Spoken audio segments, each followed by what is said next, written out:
Let me tell you something. I feel that deep in my deepest part of my vagina.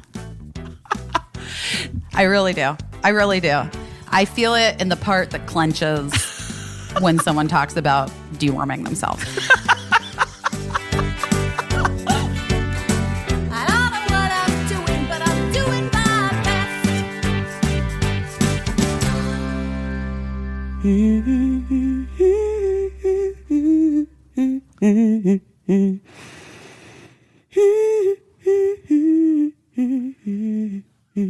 Hi. Hi, how are you? You know what, Casey? You know what? I'm here. You're here. You made it. Here I am. Here you Here are. I am. There you are. I didn't want to interrupt your song. I just am feeling some vibes. Listen, I'm a lady of many talents and abilities. Sometimes humming is the thing that I need to do. I've been humming a lot recently, like a lot recently. I think that humming is really soothing because of like the vibration that it makes in your body. I think I've been trying to self-soothe with some hums. Yeah. I'm not going to lie. I think now that I was thinking like I've been having like this, I'm like, this is a weird reaction to stress is this humming that I keep doing. But now I think that maybe there's something like a little bit more intuitive about it. And maybe I am humming, just because it's like calming or something, or like it sends like a vibration to me that I need, like on some sort of very basic loves. I haven't done my own research, but I bet if this is my question. This is my question. I'm serious. Do you need to? Or can you just like know? You know what I mean? Because I feel like sometimes people who say they've done their own research haven't actually, and they just know. You know? Yeah, it's true. I am a researcher. I have been a professional researcher in my life. And so I love being able to look up things. And I'm very grateful to search engines. I was a researcher prior to search engines, really. That must have been hard. There must have been so much microfiche. It was a lot of microfiche. It was a lot of dealing with librarians of different types. Librarians. I love a librarian. Both if of my librarian out librarians. There. Wait, my grandma, Moot, was a librarian. Oh, really? Oh, she had her master's degree in library science. Moot. My father-in-law, too. Moot, who came through in our readings. Yes. You know? Yes. And guys, if you missed that episode, it's real easy to catch up on anything you've missed. It's just you need to devote 7 to 15 hours of your life. And just like get somewhere cozy and comfy. Yeah. And just press play. Yeah. Or listen to it on 1.5. I bet I sound really good on 1.5. I bet that I and then sometimes I bet that I just actually sound normal. Can I tell you something? I have to, when we edit the podcast, I have to listen to it so many times that I do, sometimes when I'm trying to get through something quickly, I do listen to it on 1.5. And then after I listen to something on 1.5, everyone sounds so drunk and so slow to me. And I'm like, it hurts my soul a little to listen to things, even just regular people talking at a normal speed. Even just people talking normal at a regular speed hurts your soul. Yeah, I mean, is what you just said. After just people talking at a regular speed hurts my soul. I'm like, come on, you know what? I'm with you. I actually fucking get it so hard. I get it. I adjust back to normal really quickly, but for a little while after 1.5, I'm like in a real rush. I'm in a real rush right now because I have to go to a doctor's appointment. I know. So we're going to make this a quick one, guys. Yeah. Hi. Hi. So anyway, Yeah, I have to do. Here's what I've been doing my best at. I'm going to jump right the fuck in, guys. Yeah, let's just do jump it. right the fuck in. Let's do it. The time is quickly approaching to make our way back east, and I'm having a hard time with it for a myriad of reasons. I am channeling Shantira from a year ago, and I'm taking care of health things that have been delayed or pushed off because of COVID / moving to a new city where I don't have any doctors / hookups / know what the fuck I'm doing there. Right. Other than a job that I love and that my kids are really happy there. Anyway, a job that I love and my kids are really, really happy there. But it's hard. I think that if I can hold on to that, the kids thing, it's going to make things easier, you know? Yeah.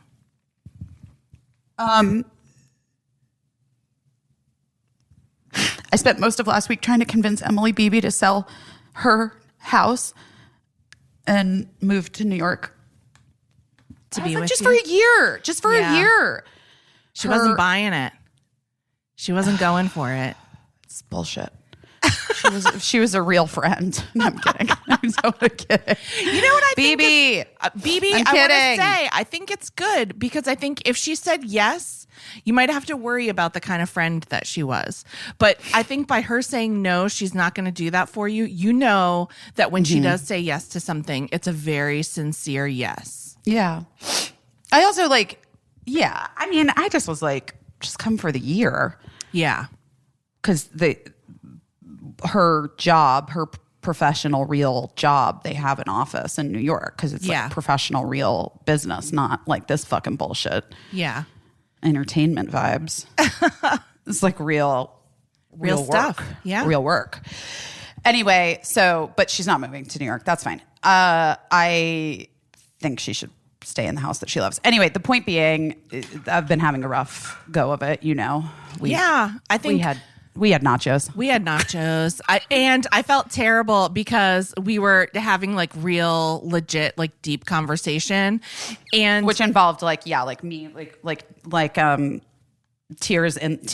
You know that Tori Amos song "Tear in Your Hand"? Mine is like "Tear in Your Nachos." yeah. And for weirdly, It was weird. It was everyone weird. in the world that I knew came up It was to the weird. table. It was literally fucking weird. Every time you were about to put a nacho in your mouth and start crying, someone that I knew came up, and all the nicest people.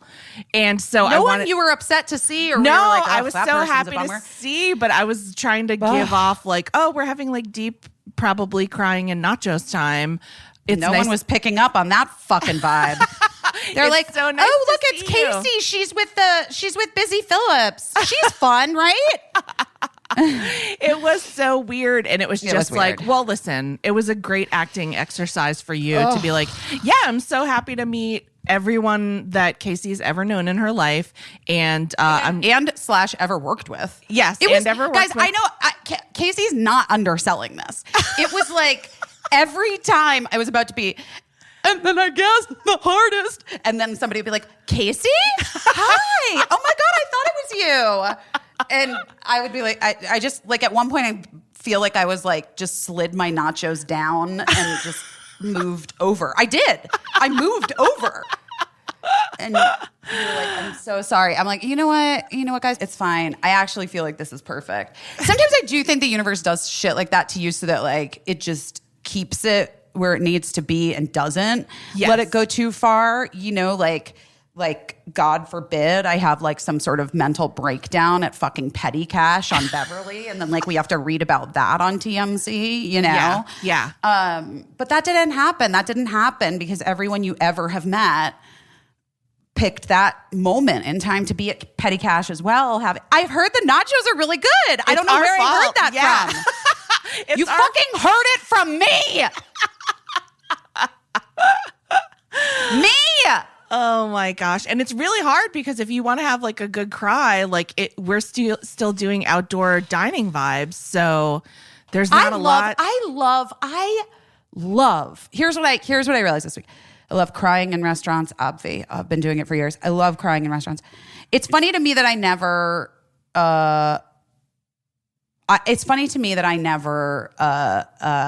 cried before like age 35. Yeah. You really saved weird. it up. You saved it up. But now, here's the deal, guys. Tears won't stop. Can't stop, won't stop. Those tears from flowing. I've been a lifelong crier. Like I was always told, you're so sensitive. You're so sensitive.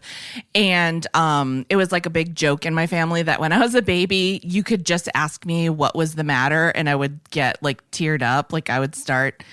And then my mom was like, and then I realized that's probably mean to do to a baby to make them think that something's wrong and make them start crying. And I was like, oh yeah, that's a really good point. But I will say, and I think I've said this on the podcast before, I've been told my entire life that I'm very sensitive and that I cry so much. But one time I cried when I was working for Rosie O'Donnell, something happened and I don't even think it was something that happened to me, but I was talking to her about it and I started to cry and I was like, oh my God, I'm so sorry. It was the first time I ever cried in front of her. And I was like, I'm so sorry. Everybody tells me that I'm really, really sensitive. And she was like, yeah, you are. Whoever told you that that's bad? And I was like, everyone. And she was like, yeah, it's not. That's like, it's not bad. That's a talent to be sensitive and to like have feelings for things. If you didn't feel things, then, you wouldn't be. You'd probably think it was okay to not get vaccinated. Yeah, exactly. Little did we know. But anyway, that was like something that I'll never forget. Whoever told you that being sensitive was bad. Okay. So anyway, here, look, I'm over it. I'm already over it. What are you doing your best at? You're doing your best at. So I'm like, just let's figure this shit out. Last week, lots of people were very helpful about my numb hands. Many people correctly told me that I probably had carpal tunnel. And I probably do, according to the specialist I saw, that my doctor got me into at Cedars. And he came in special for me at 8 a.m. on Saturday. That's great. That's so nice. That's a good doctor, I feel like. Yeah. I mean, I feel like it's a good doctor of my general doctor who was like, I saw on Friday for my like physical checkup, blood work, all that shit. Yeah. And I was like in hysterics about my everything. And she's like, and she was like, we can take care of these hands. I'm going to get back to you immediately. Like, I'm going to get you in to see someone today or tomorrow. And it was Friday. And I was like, I don't know if that's even possible. Okay, thank you so much. Anyway, so, the doctor was amazing. This guy at Cedars. And he was like, here's the great news. This is carpal tunnel syndrome. Here's the other great news. We know how to treat it. And you're going to wear these braces at night. And there's also this drug that he may give me next week that's like calms your nerves at night. I don't even know. But it's not like a sleeping pill, but it's like, I don't know. My nerves are just weed? Like, he was, well, that's what I did. He actually asked, he's like, what about, have you tried anything homeopathic? Wink, wink. Yes, I'm taking many microdoses of weed. Last night I did not take a microdose. I just took like a full fucking giant joint. But I tweeted this and then this happened. So the babysitter was still, I took Cricket to dinner. Yeah. Birdie didn't want to go to dinner, which is fine because they went to a sleepover the night before. So they were like exhausted. You know how kids, you can't. And then it's like, no, please don't come with us, Exactly. So I took Cricket out to dinner and came back and the babysitter was still here with Birdie. And Cricket was like, asked our babysitter here, who we just are truly obsessed with. And I'm like, you know me, I'm like seconds away from, and tell me right now not to do it. Don't and invite the babysitter to live with you. Okay, Yes. great. Thank you, Casey. Thank you. You're welcome. Whew, God. It's just such it's like, can I tell you how many times I've almost said it in the last like 3 days? Oh, I would be shocked if you hadn't said, like, whispered it under your breath or something. I mean, I did. I did, yes. But I haven't actually said it yet. But so anyway, so Cricket was like, can I spend 10 minutes with you? Like, Birdie was like, I need to go lie down upstairs. Like, literally, it was clear that the sleepover situation was one in which they did not sleep all night. I mean, that's the point. Yeah. I guess. I don't know. Seems really unappealing to me at this point. I would give anything. Yeah. If only my hands weren't numb. And I could sleep through the fucking night. Everything would be fine. But anyway, my hand is numb right now. Anyway, so Birdie went upstairs and then the babysitter was like, yeah, I can stay for like 10, 15 more minutes with you, Cricks, and hang out. And I was like, cool. So I like snuck out into the yard and I was like, I'm just going to smoke some weed and then I'm going to make some muffins and then I'm going to like go to sleep. My hands are going to feel fine. Okay. Yeah. This is like in my head, my plan. So I sneak out. I'm sitting on like the kids' swing set and guys, yeah, edibles, great. I don't have any edibles here. I happen to have a joint. Smoke, I know. Some people are not on board for smoking things, but it is what it is. It works for me because I know exactly how much I can smoke. Do you know what I mean? Yeah. Sometimes with edibles, I'm a little bit like, it's a real crapshoot. You don't know. I'm it's concerned. mixed in. Right. And then I'm concerned, like, and then I'm like, knocked, whatever. Yeah. And so I sneak out. I'm sitting on the swing set, like having a little bit of my joint, playing music on my phone, like just taking a moment, the sun's setting, just chilling out. Cricket and I, by the way, went to a very early dinner. Yeah. She's 8, yeah. you know, and I eat insanely early. And then I heard a noise and I was like, oh, fuck, did Birdie go out by the pool here? And shit, fuck, am I going to get caught by my 13-year-old smoking pot? This is like worst case scenario. And I like hide the joint and I look over and it was the pool guy for this rental who I didn't know was here. Also, to be fair, he was here at like 6:45 at night, you know? Yeah, sure. Wasn't expecting it, is all I'm saying. Yeah, no. I thought like my kids were accounted for, so I thought I was like, could go sneak out. Anyway, the pool guy, we make awkward eye contact. I did like sort of a half salute wave to him. I don't even know what was happening. And I'm on the swing swinging and like Father John Misty is playing. I'm holding this like mini joint in my hand. And I was like, I'm literally in like a Lisa Cholodenko movie and I'm being, except like I wouldn't even get the part. It would be played by Catherine Hahn. And you know what I mean?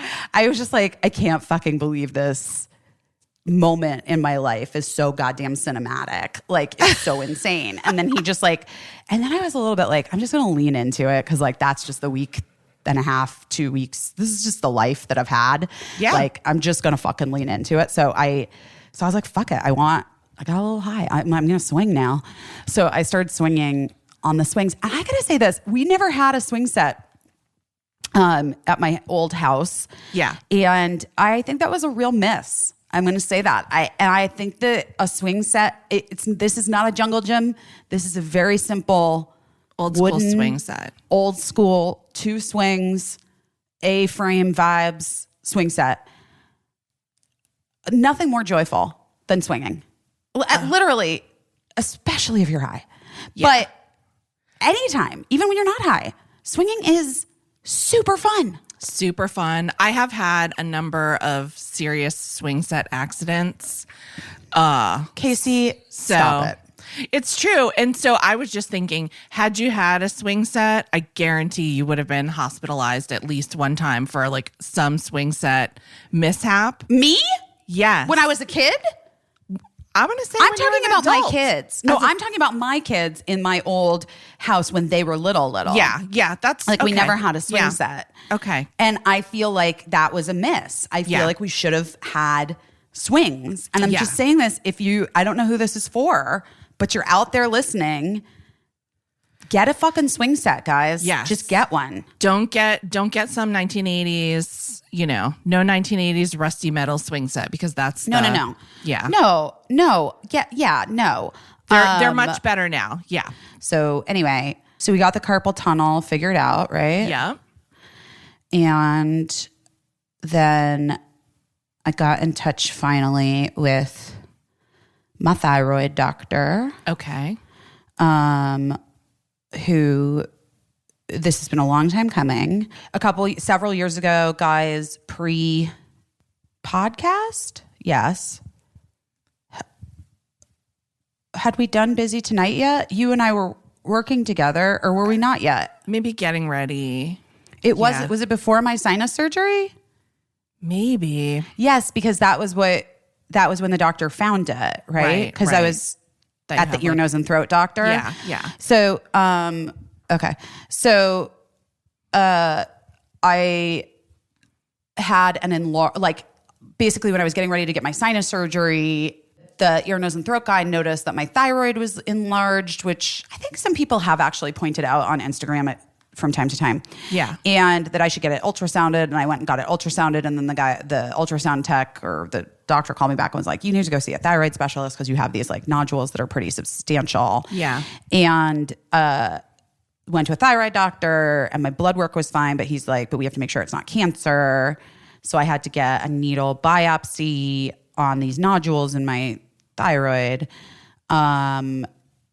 Which they weirdly like downplayed like it wasn't a big deal, but then it was like truly fucking traumatic and horrible. It's not pleasant. Not pleasant, guys. No. They stick a fucking giant needle into your neck Yeah. and you're not prepared for that shit. No. I was not. I think that's kind of maybe the point. I feel That like they don't prepare you. Well, I'm sorry, anyone out there Yeah. who might need one and you're like, and I heard it's no big deal. They literally told me it was like no big deal. Yeah, for them.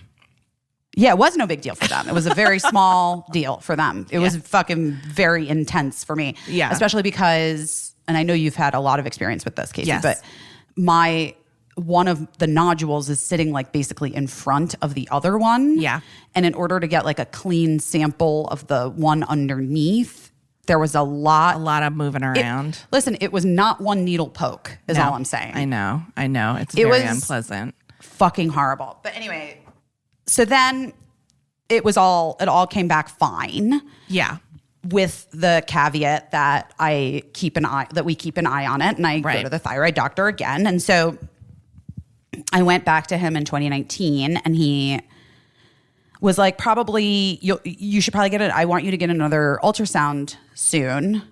But we were working so much, and I was traveling, Right. And it just was like I was like, I'll do it, Yeah. and then. Bow, bow, bow. And also 2020 came also upon us. 2020 and Yeah. And I think Well, that's what happened. I was like, I'll do it later. Yeah. And it was like 2020 and I literally had it scheduled. Yeah. And it was not happening, dudes, because the world fucking shut down. I don't need to tell you. You were there. I was fucking there. I was there. Yeah. You were And also I there. think like when you've done something pretty unpleasant, you're not in a huge rush to reschedule that if it gets postponed. Well, also he also said, he was like, you don't have to, you might not have to get another needle biopsy because, might not, like, if it doesn't move, if it's like the same, Right. then we're just like, then we're good. Right. So anyway, cut to in New York when I had my boob thing, Yeah. the mammogram and then the biopsy. Yeah.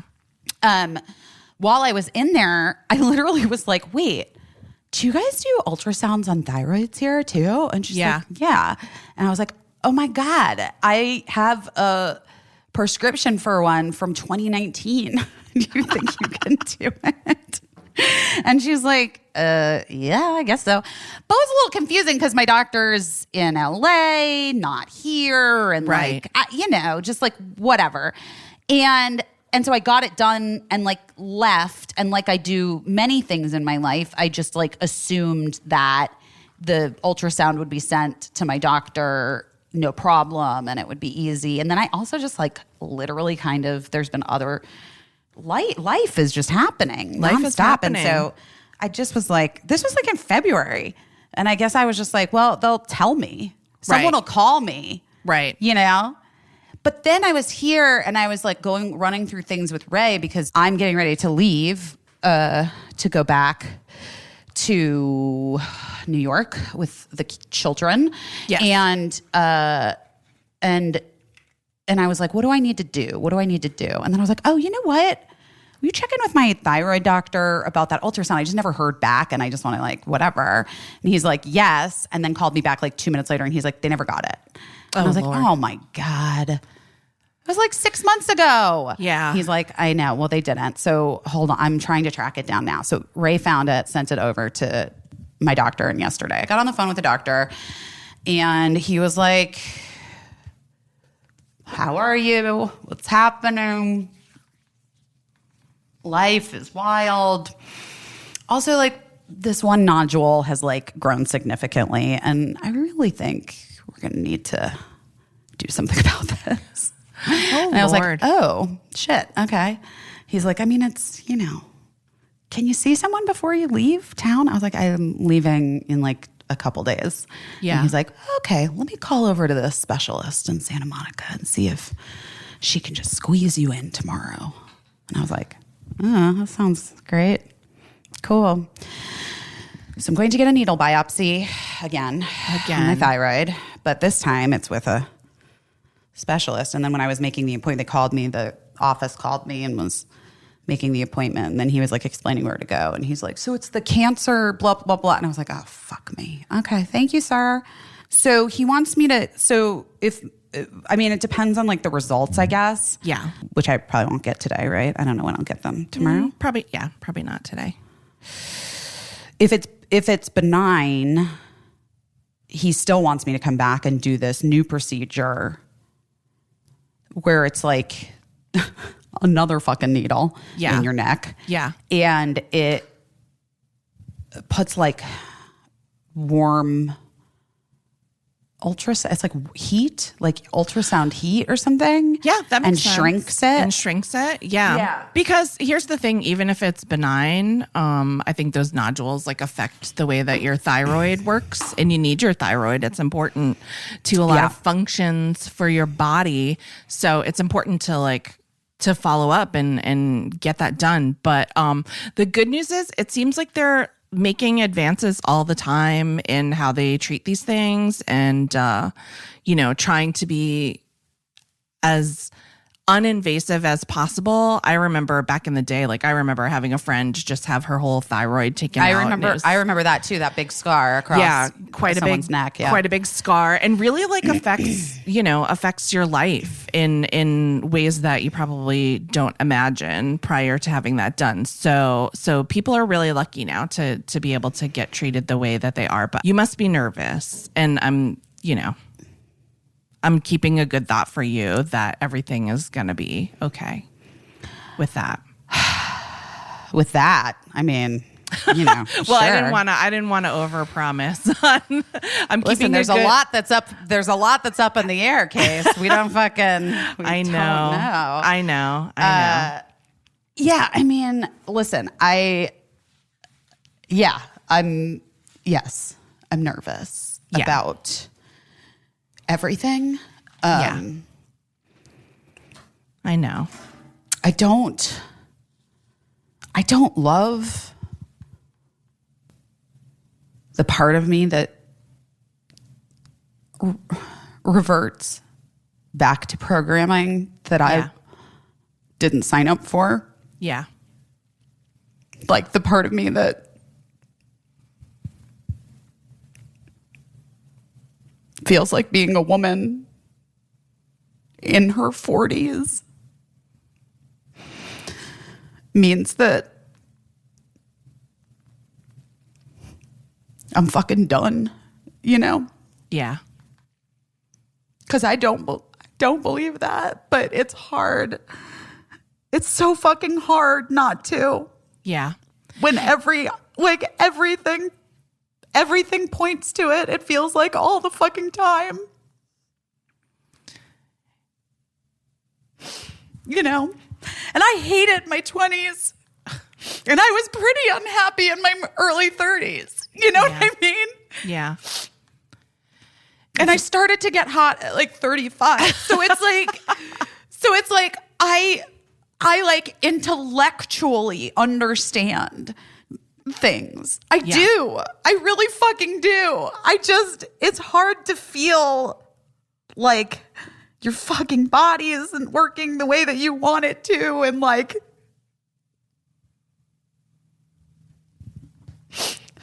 and other stuff. Yeah.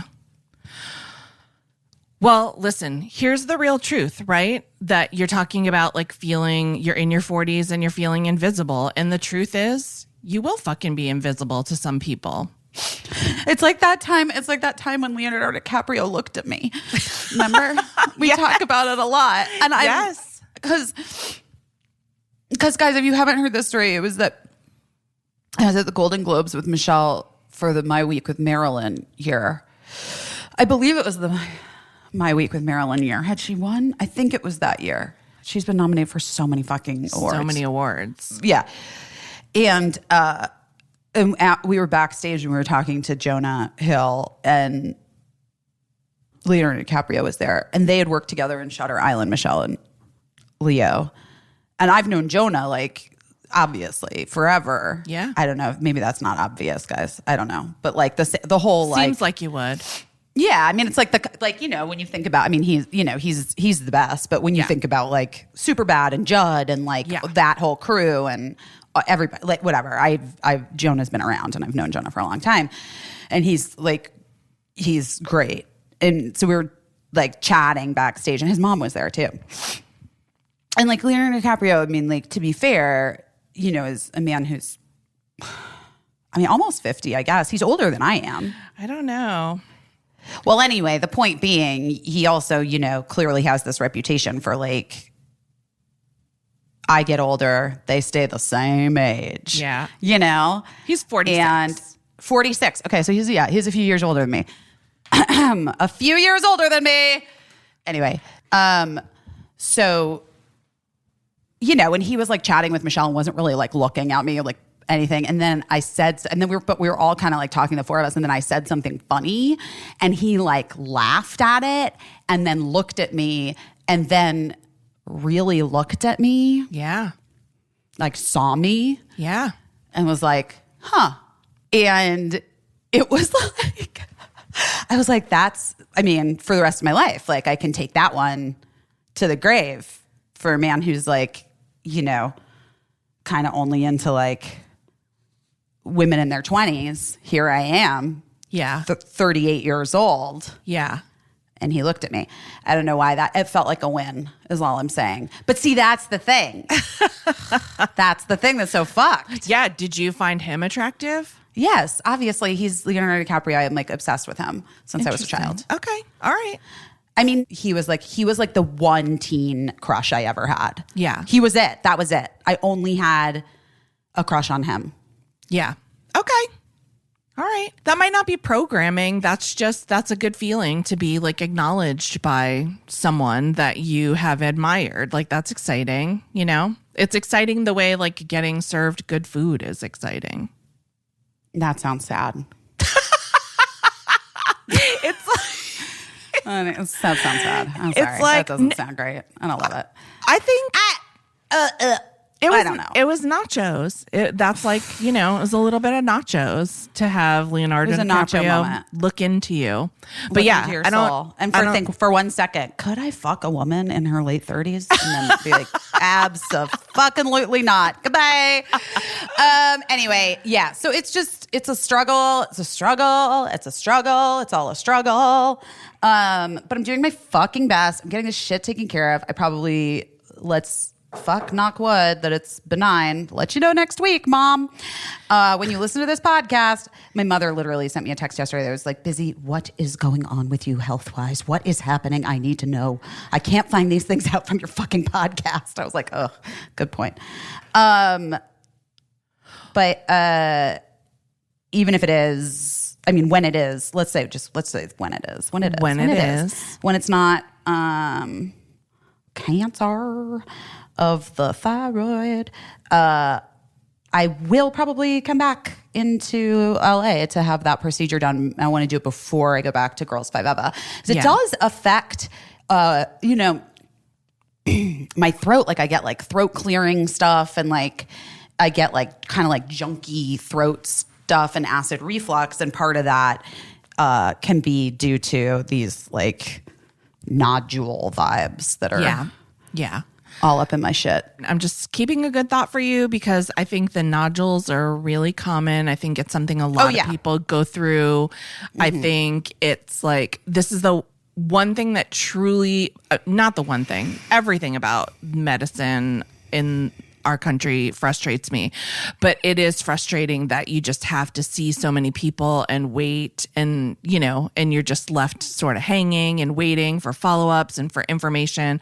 So I'm really grateful that you have doctors that are like on it and, you know, aside from holding on to your ultrasound for 6 months. Well, I think that was just like, I think that was just a product of like miscommunication and then just like no communication. Yeah. Like I just assumed it was like going to be taken care of, and then they were like, "But we don't even what? Huh? Your doctor's where? We don't know. Right. Yeah. We don't know her. Yeah. Like, it's a him. And, but I'm keeping a good thought. wait, thank you. Me too. So I think I'm doing my best at that. I'm trying to like, I'm trying to be present in my life / feelings / parenting / seeing friends / figuring out what it is that I need in my life. Yeah. And going back to New York, feeling like, what is it that I need? When I'm working, it's not a question. Work is the fucking best. I have the greatest time. It's very much all encompassing when you're doing a show like that. Yeah, of course. But I need to figure out the other stuff.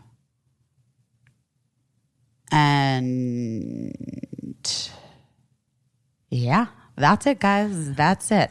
So anyway, been a lot. Guys, if you've been listening to the show for a while, you have heard us talk about our Helix mattresses, which we are obsessed with. You know that. Yes. You know this. Yeah. But that's why we're so excited to tell you right now, I need you to keep listening, that Helix has left the bedroom. That's right. And they're making some sofas. They launched this new company called Allform, and they're already making legit the best sofas in the game. So what makes an Allform sofa the best? Well, for starters, it's the easiest way you can customize a sofa using premium materials and at a fraction of the cost of, you know, traditional stores. You pick your fabric and it's spill, stain, and scratch resistant. The sofa color, the color of the legs, the sofa size, and the shape. And that makes sure it's like perfect for you and your home. They also have armchairs and love seats, all the way up to an 8-seat sectional, which is wild. That's a lot of seats. That's a lot of seats. Yeah. There's something for everyone. You can always start small and buy more seats later, and you like can add on if you want your Allform sofa to grow. And you can change it with you. Yeah, you can change it around, and you can change like the configuration of it. I love it. They're also delivered directly to your home with fast, free shipping. And in the past, if you wanted to order a sofa, I mean, listen, it can take weeks or months to arrive, and you need someone to come and assemble it in your house. I don't even know. It's hard. My teen son put it together, and the color is so cool. And listen, if you're someone that's like, yeah, okay, but I'm not getting a sofa without trying it out in a store, you don't need to worry, because they're going to give you 100 days to decide if you want to keep it. That's more than 3 months. And if you don't love it, they're going to come pick it up from you for free and give you a full refund. That's impressive. They even offer a forever warranty, literally forever. Yeah. So to find your perfect sofa, go check out allform.com/best. And Allform is offering 20% off all orders for our listeners at allform.com/best. Get your orgasms for ya. Get your orgasms for ya. Right? Is that a good one? I like it. I like it. I would I like download it. that. Yeah. Get your orgasms for ya. Listen, guys, here's what Foria is. Foria is intimacy products that fundamentally change the way you experience pleasure. They are made for people with vaginas And people with vulvas, women and other people with vulvas. And I kind of love that, like, in their literature that they send, they're like, it's only recently that society's been down to talk about WAP. I'm like, yes, it is only recently that society's been down to talk about WAP, but here we are. Guys, sex should be fun, should be satisfying. Sexual pleasure and wellness go beyond the bedroom. It's like a big part of someone's overall fulfillment and well-being. So Foria makes these products. There's a lube. There's like intimacy suppositories. Yes. Which is an interesting thing. And I was like, what is this? Fucking great. Also, they have one for relief, like when you get your period and like if you have cramps. It's all natural botanical formulas that are crafted for women and people with vulvas. It's like a pleasure godmother, here to remind you that your body can do amazing things and that you can come real hard. And they are here to help. They're here to help. They're here to help. But they have they also have bath salts. I like their bath salts. Anyway, guys, I'm telling you, these products are definitely something you should order right now. So Foria is offering a special deal for our listeners. Get 20% off your first order by visiting www.foriawellness.com/best or use code BEST at checkout. That's FORIA wellness.com/best for 20% off your first order. I recommend trying those relief suppositories if you do get cramps. I also think the intimacy suppositories are pretty dope too. It's good stuff. And Foria is here to help. It's here to help get you where you need to be.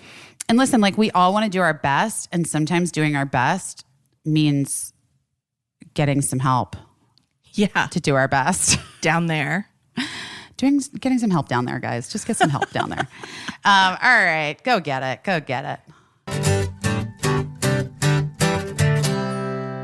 What are you doing your best at?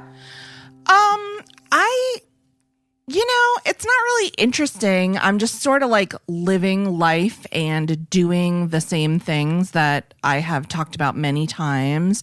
Just trying to like keep my shit together, keep on top of laundry, keep on top of, there's been weird flying insects in my house that I'm nervous. I won't post a picture of them online because I know people are going to be like, oh my God, that's like house eating termites or something like that. It's termites. I can't. It is termites. I don't know that it is termites. It is. Can I tell you? Wait, okay. I'm going to tell you something now that I know because I've lived here for 25 fucking years until now moving to the East Coast. There are things about the East Coast that you know very well, like ticks.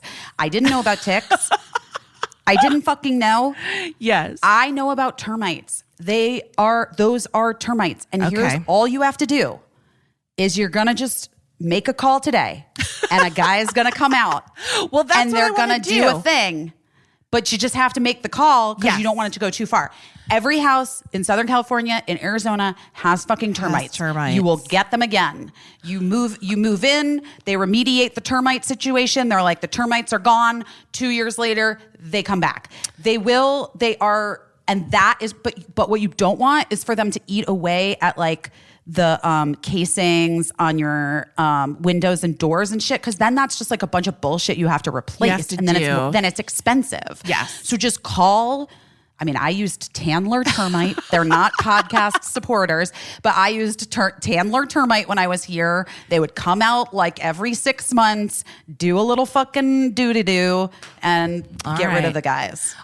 It is termites. That's it. I thought they weren't termites because they look like they might have stingers, which is really weird. Anyway, I'm gonna call, but I just didn't want to like post online because my first instinct was to post it online and be like, what is this?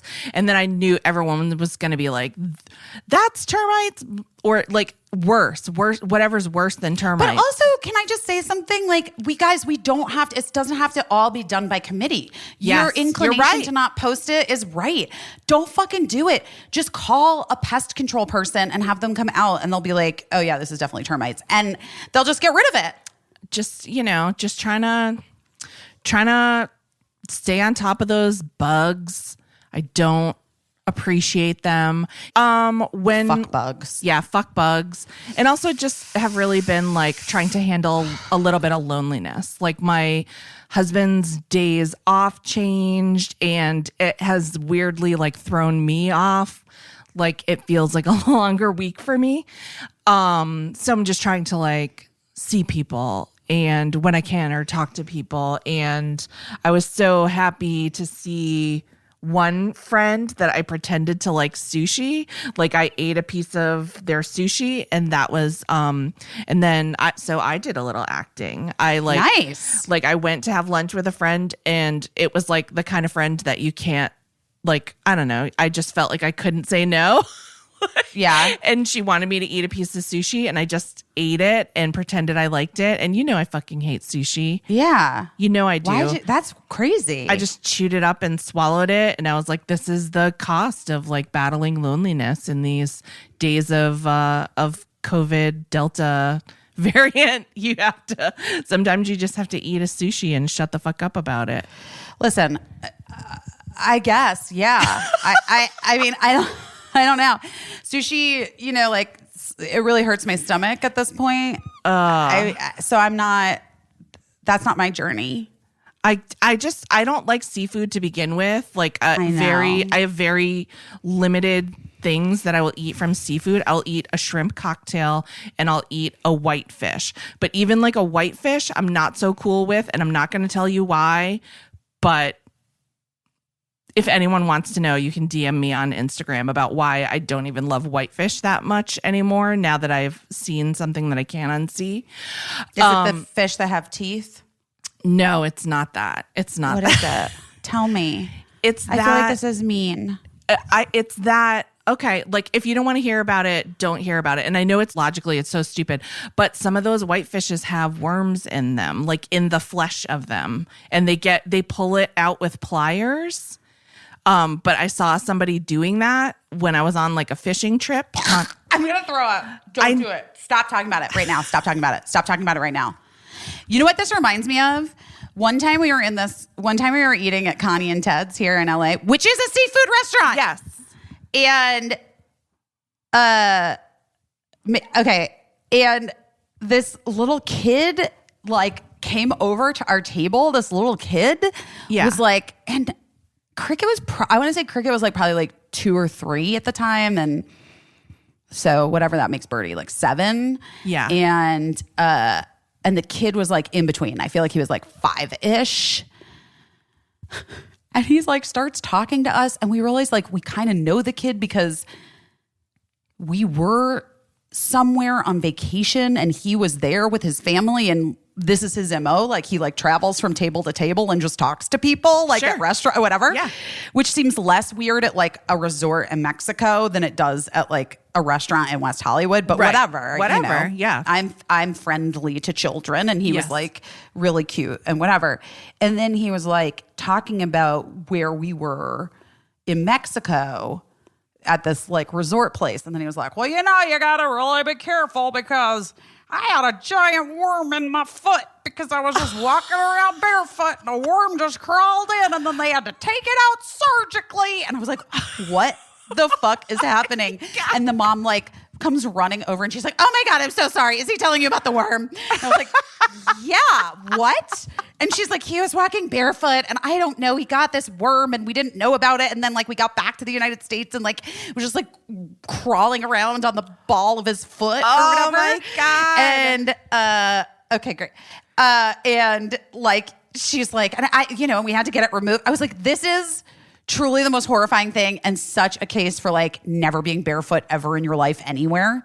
It's wild. Well, I mean, obviously, like I've been down a whole wormhole because of this fucking people having to be told not to take horse dewormer to fight COVID-19, which has been the big story of the week. And so, of course, it made me try to look up. I tried to research why people would think horse dewormer would stop COVID-19. Why is it? I mean, I think it's Fox News people are telling me. I don't know. I don't know. But now all these hospitals are like, listen, our poison centers are full of like people who have been taking ivermectin to who knows why people think that. Maybe they think COVID-19 is a worm, or maybe they think, I don't know why. But all I'm saying is, when you research something, you have to be ready for what those search results, what those search terms are going to give you. Yeah. Particularly if you hit image search. And like, I grew up on a farm, so I know about worms, you know.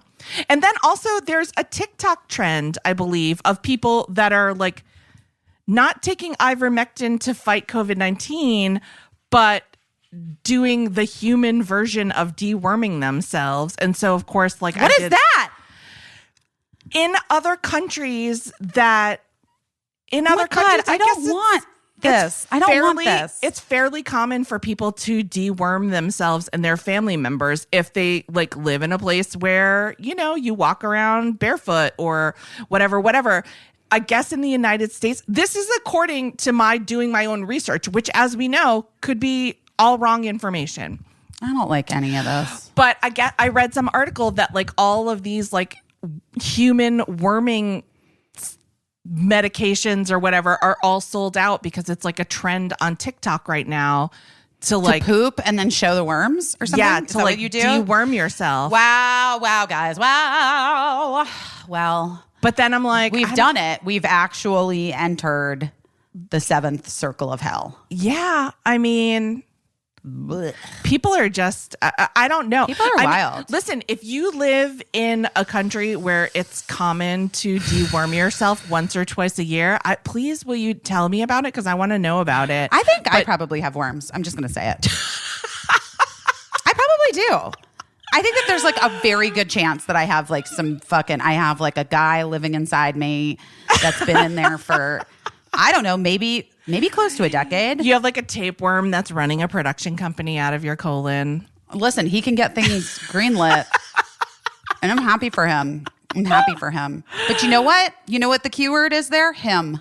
That's why he's getting that shit greenlit. Like he has like a little fedora, and he's a dude. He can't even type because he doesn't have arms. Dude. Yeah, so he's a dude that can't even fucking type. But you know what? He's getting shit done. But that's the way dudes work, man. And he's going to have kids well into his 70s. So thrilled for him and his journey, my little tapeworm. And I'm just telling him right now, so I hope he hears me. I'm not going to take the medicine, dude. You're good to go. You can stay right there. Stay in there. Ensconced in my colon. Stay in where there. You've been wreaking havoc since I was 21 years old. Sticking his head out at night. Oh, God, that's fucking vile. Looking around. Surveying his domain. It's wild. I am fascinated with parasites, but this week has been like a be careful what you wish for situation because there has been so much parasite news that it's really knocked me for kind of a little bit of a loop. So I wish I had less time on my hands to look up parasite information. We are all parasites of our own making. Just like I don't know that, what the fuck just like that that means. Oscar-winning movie. Parasite. So that's what I'm doing my best at. Just trying to like hang out and have company and manage my time. And it's really hard. I feel like we got to a place where, you know, I feel so grateful that I had a birthday party in the 1 week where we thought it was all clear before Delta happened and then realized that we probably shouldn't have even done that. But I am trying to. Okay. No one got COVID at your party. Nobody did. And we checked in with everyone and it was all fine. But I am trying to. It's hard to go back. It's hard to go back to just being locked down because it's like, what are you going to do? You know, what am I going to do? I just want to see someone and sit far away from them and not hug them. And like, yeah, I just feel like I can't be productive when I'm like locked inside my home. because you kind of just get to the point where you're like, what is this for? Like, like it's your life. And so, so I'm trying to tend to those needs and think of like, oh, what do I need? And how much do I need to talk to people? And like, and also it's weird too, because I have that thing where I'm like, am I imposing myself into someone's life? You know what I mean? Like, I don't want to be that girl either, You're never that girl. I want to release you of that right now. That's okay. Nice. That's nice. No, you're just not though. You're not. And but you're like truly such a good friend that you like show the fuck up for everyone all the time. That's very nice. I try. It's true. I try. And you're also like, when I talk about you to other people and like I explain a thing, which I think is a really huge part of who you are, which is that like I talk about not being judgmental, but I am the judgiest bitch around. I really am. And I'm aware it's a flaw. I get it. Yeah. I'm talking aspirationally, I guess, about myself in my like, no judgments ever, except I'm going to judge the fuck out of you for everything because I'm judging myself constantly. Yes. I'm constantly judging myself. Yes. I'm constantly like going over every fucking decision I've ever made and being like, why? Why'd you do that? Why'd you do that? Why would you do that?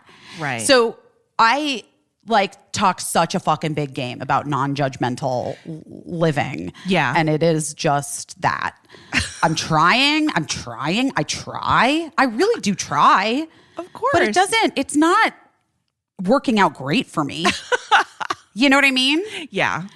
But you, Casey, are truly someone who like, I don't fucking know how. You are able to like really release and be free of like judgment of others and and yourself a lot of times. Sometimes I don't know. I don't think I've always been like that. I think when I first met my husband, he was like, wow, you're pretty hard on people. He never actually said that, but I think he intimated that to me about how you are not. I don't think you are hard on people at all. Not now, because I don't know, because I just think most people are trying. And I think that here's where I am now. I think most people are trying. And if you see that and you know that, then you have to give them credit for that. And you would want to get credit from them for that if you were trying.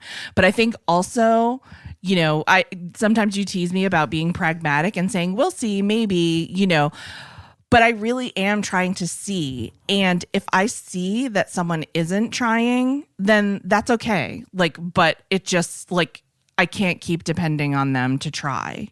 You know what I mean? So I think that's where I'm not being judgmental. I'm just saying you're not in a place to try with me right now.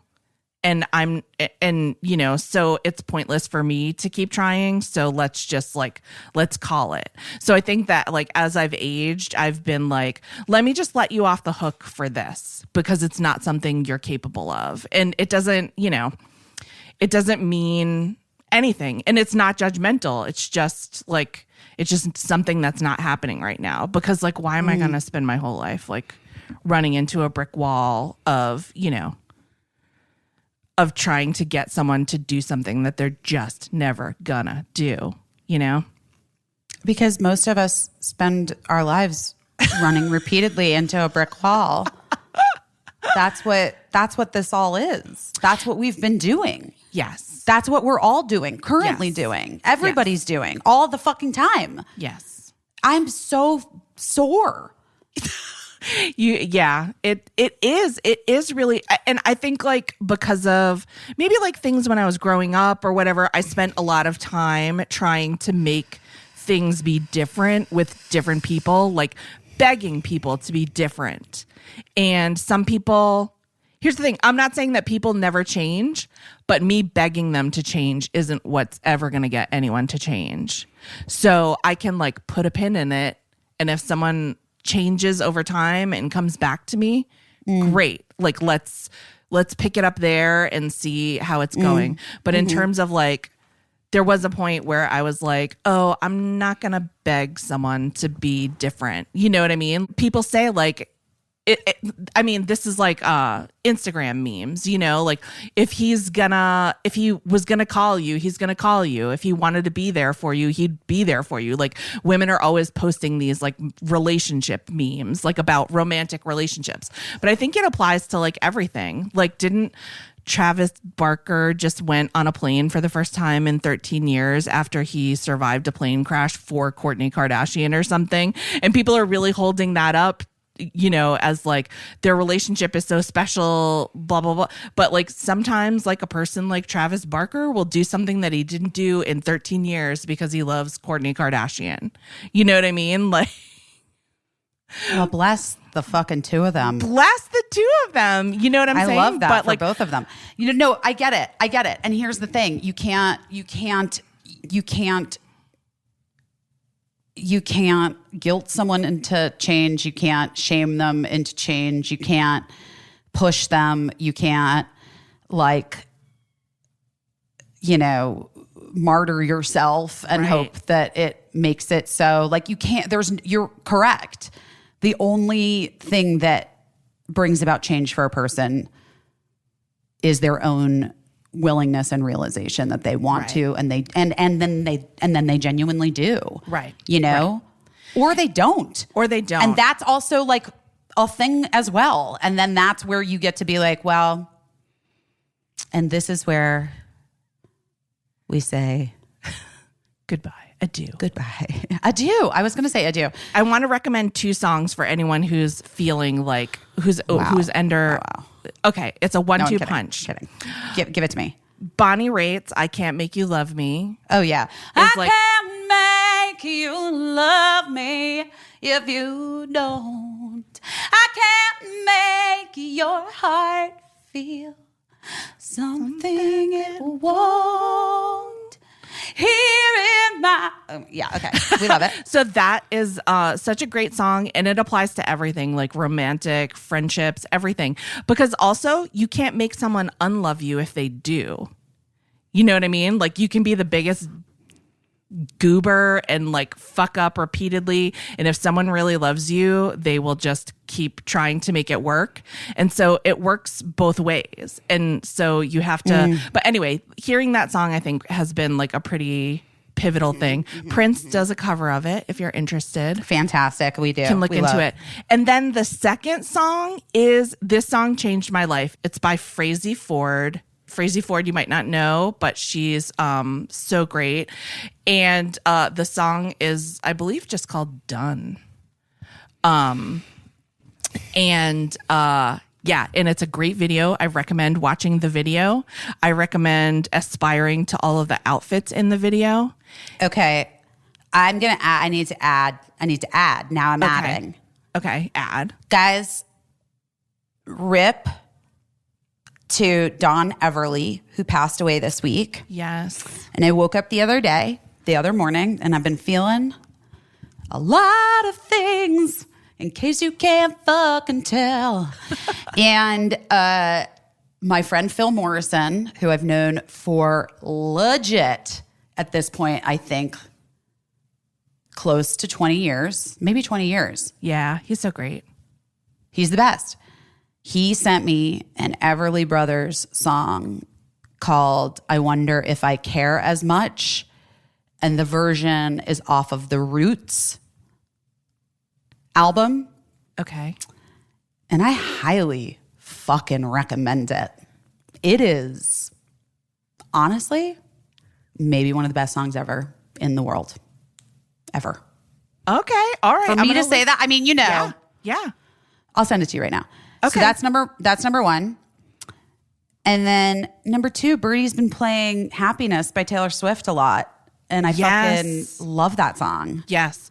And then people also wrote in to the show's Instagram and asked what song you were singing with Birdie in the car, and it was Billie Eilish's Happier Than Ever. Yeah, Billie Eilish is fucking amazing, guys. We're very into it. Yeah. So guys, this has been the musical moment. I think, we have a nice little playlist going of songs. Should we have a Spotify playlist? Yeah, obviously. I don't know how to do that. I don't either, but we must know someone that knows how. We're such fucking oldies. We're just oldies. We're oldies. But you know fucking what? Old. We're old. And invisible to some, but also when you become invisible to other people, the people that see you, it fucking matters. It matters. Listen, all most of us are looking for is to like actually be really seen by someone. Yeah. And I want to tell you this. You don't have to be seen by everyone. You really just want to be seen by one person. I mean, more people are great, but like if you can find one person who really truly sees you, who truly sees you and likes what you're they gonna sees. I don't know how to do a Spotify playlist. We'll figure it out. I want to also do, don't you, but also guys, you at home, this isn't for you to do. We can do it. We will do it. We need to do some stuff. We're you know what smart I mean? We need women. to learn some shit. We need to do it. So You we're know gonna what? do it. I meant to What? tell you. I don't. What? I'm gonna. This is one of those. Make my fucking self a Spotify today. That's what I'm going to do. Do it. This is a secretive item, but I have a friend who's longtime married, and they love each other. Longtime married, but this friend went and stayed on their own, and I was like, "Oh, is it for work? Is it for whatever?" And they said, "I just want to know that I can do things." Wow. Like, I went to turn on the television and realized that I couldn't turn on the television and find what I wanted to without help. And I was like, I need to go stay by myself for a while and remind myself that I know how to do things. Let me tell you something. I feel that deep in my deepest part of my vagina. I really do. I really do. I feel it in the part that clenches when someone talks about deworming themselves. All right. Well, listen, I don't remember who we talked to this week. I'm sure they were wonderful. This week we talked to the star and one of the writers of Rutherford Falls. Ugh, amazing. Jana Schmieding. Jana is a fucking delight. Guys, you'll have to forgive me. I've had a lot going on. Jana, this speaks nothing to the joy of our convo, which, by the way, Casey has never done this. And you texted me immediately after. I loved her. Yes. Yes. We loved her. Jana, we loved you. Yeah. We love you. You guys are going to love her. We had a super, really interesting conversation with her that was a range of topics beyond pivots. She's amazing. We cover it all, guys. We cover it all. She's a writer and star of Rutherford Falls. She's also in Reservation Dogs, the TV series on Hulu. On Hulu. She is just honestly rad.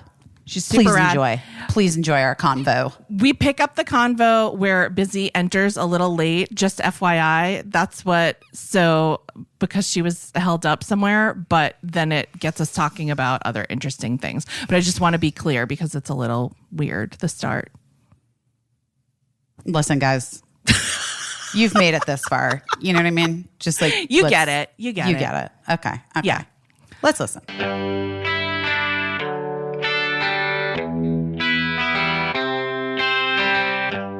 Bev. Oh, Bev. My best friend, Bev. I love you, Bev. Hey. Guys, Bev, listen. What can we even say about Bev at this point that we haven't said? We love Bev so much. We love to support a female-founded and run business.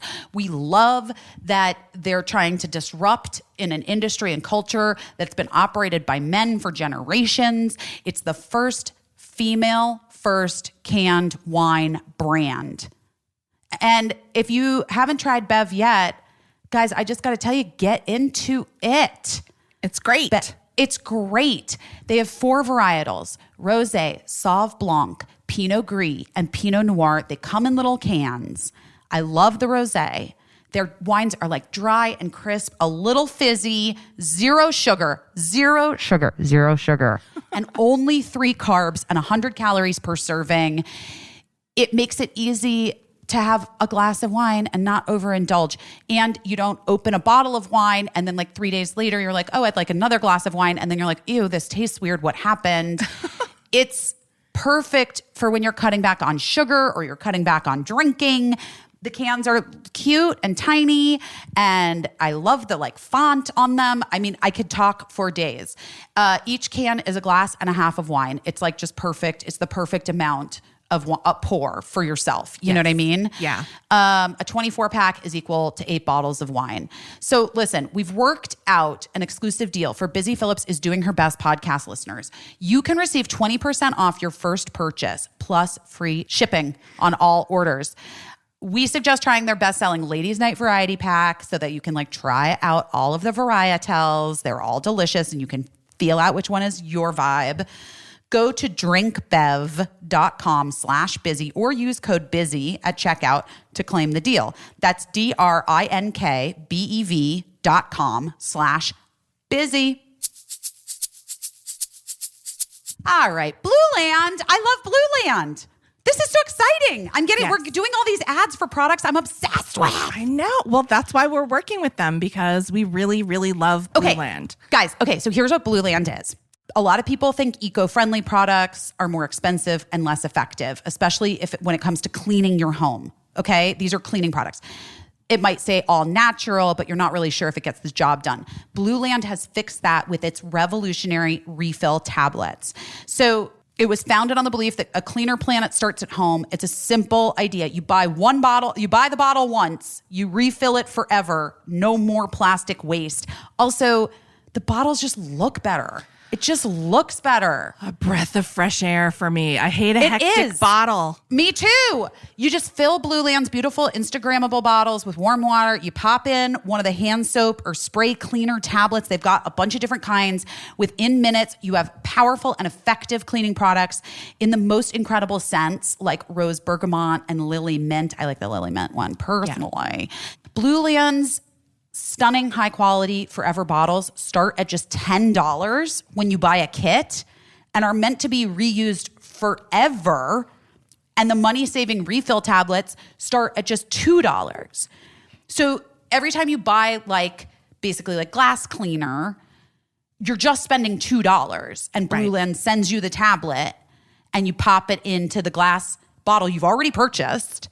Yes. And you fill it with water. It is going to save you money. It is going to cut plastic waste, and it is not going to sacrifice clean. I cannot recommend this product enough. Please get Blue Land. You will love it. The planet will thank you. You're going to show your kids that you're making changes for them. Anyway, listen. Right now, you can get 15% off your first order when you go to blueland.com/best. That's 15% off your first order of any products. Blue Land orders at blueland.com/best. Blue Land, BLUELAND.com/best. Okay. That's okay. I blamed your kids. I was like, probably something happened with one of her kids, fell in a well or something. As a full, there's no baby Jessicas over here. They're really too big. They're really too big to fall in a well. So I don't think either one of them would fit down a well. Here's the other thing. Remember when my AirPod baby Jessica'd itself down in New York? I was down walking and a construction site. That's why it was baby Jessica. Oh wait, was baby Jessica a well? Not I. It was a well. One baby was a construction site. There was a baby that was in a construction site. People are leaving babies unattended by construction sites. Yeah. Well, you know the story about when I was little and I took a walk around the block at age 2 or whatever. Yes. And my mom is Janet, my mom's and I mean, there was a construction site a block over. I was concerned you had gotten in there. It was Mom, if there's a construction site a block over, maybe you should have watched me more closely. Maybe I shouldn't have been in Chicago free at age 2 to roam around the neighborhood.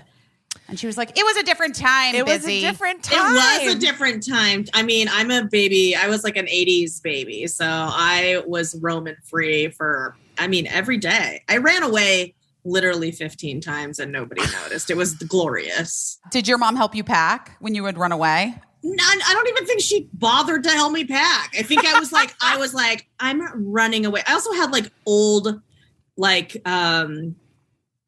Orphan Annie fantasies kind of where I was like, yeah. Wait, how old are you? I'm 39. I'm going to be 40 in November. Same. Okay, Okay. well, So yeah. this is, I'm a little bit older than you. I'm 42. I just turned 42. And we'll say I'm a little bit older than Busy. Yeah. That's more or less the truth. It's all relative. But it is all relative, but also sometimes it's not. Sometimes age is a thing. But also I feel like you're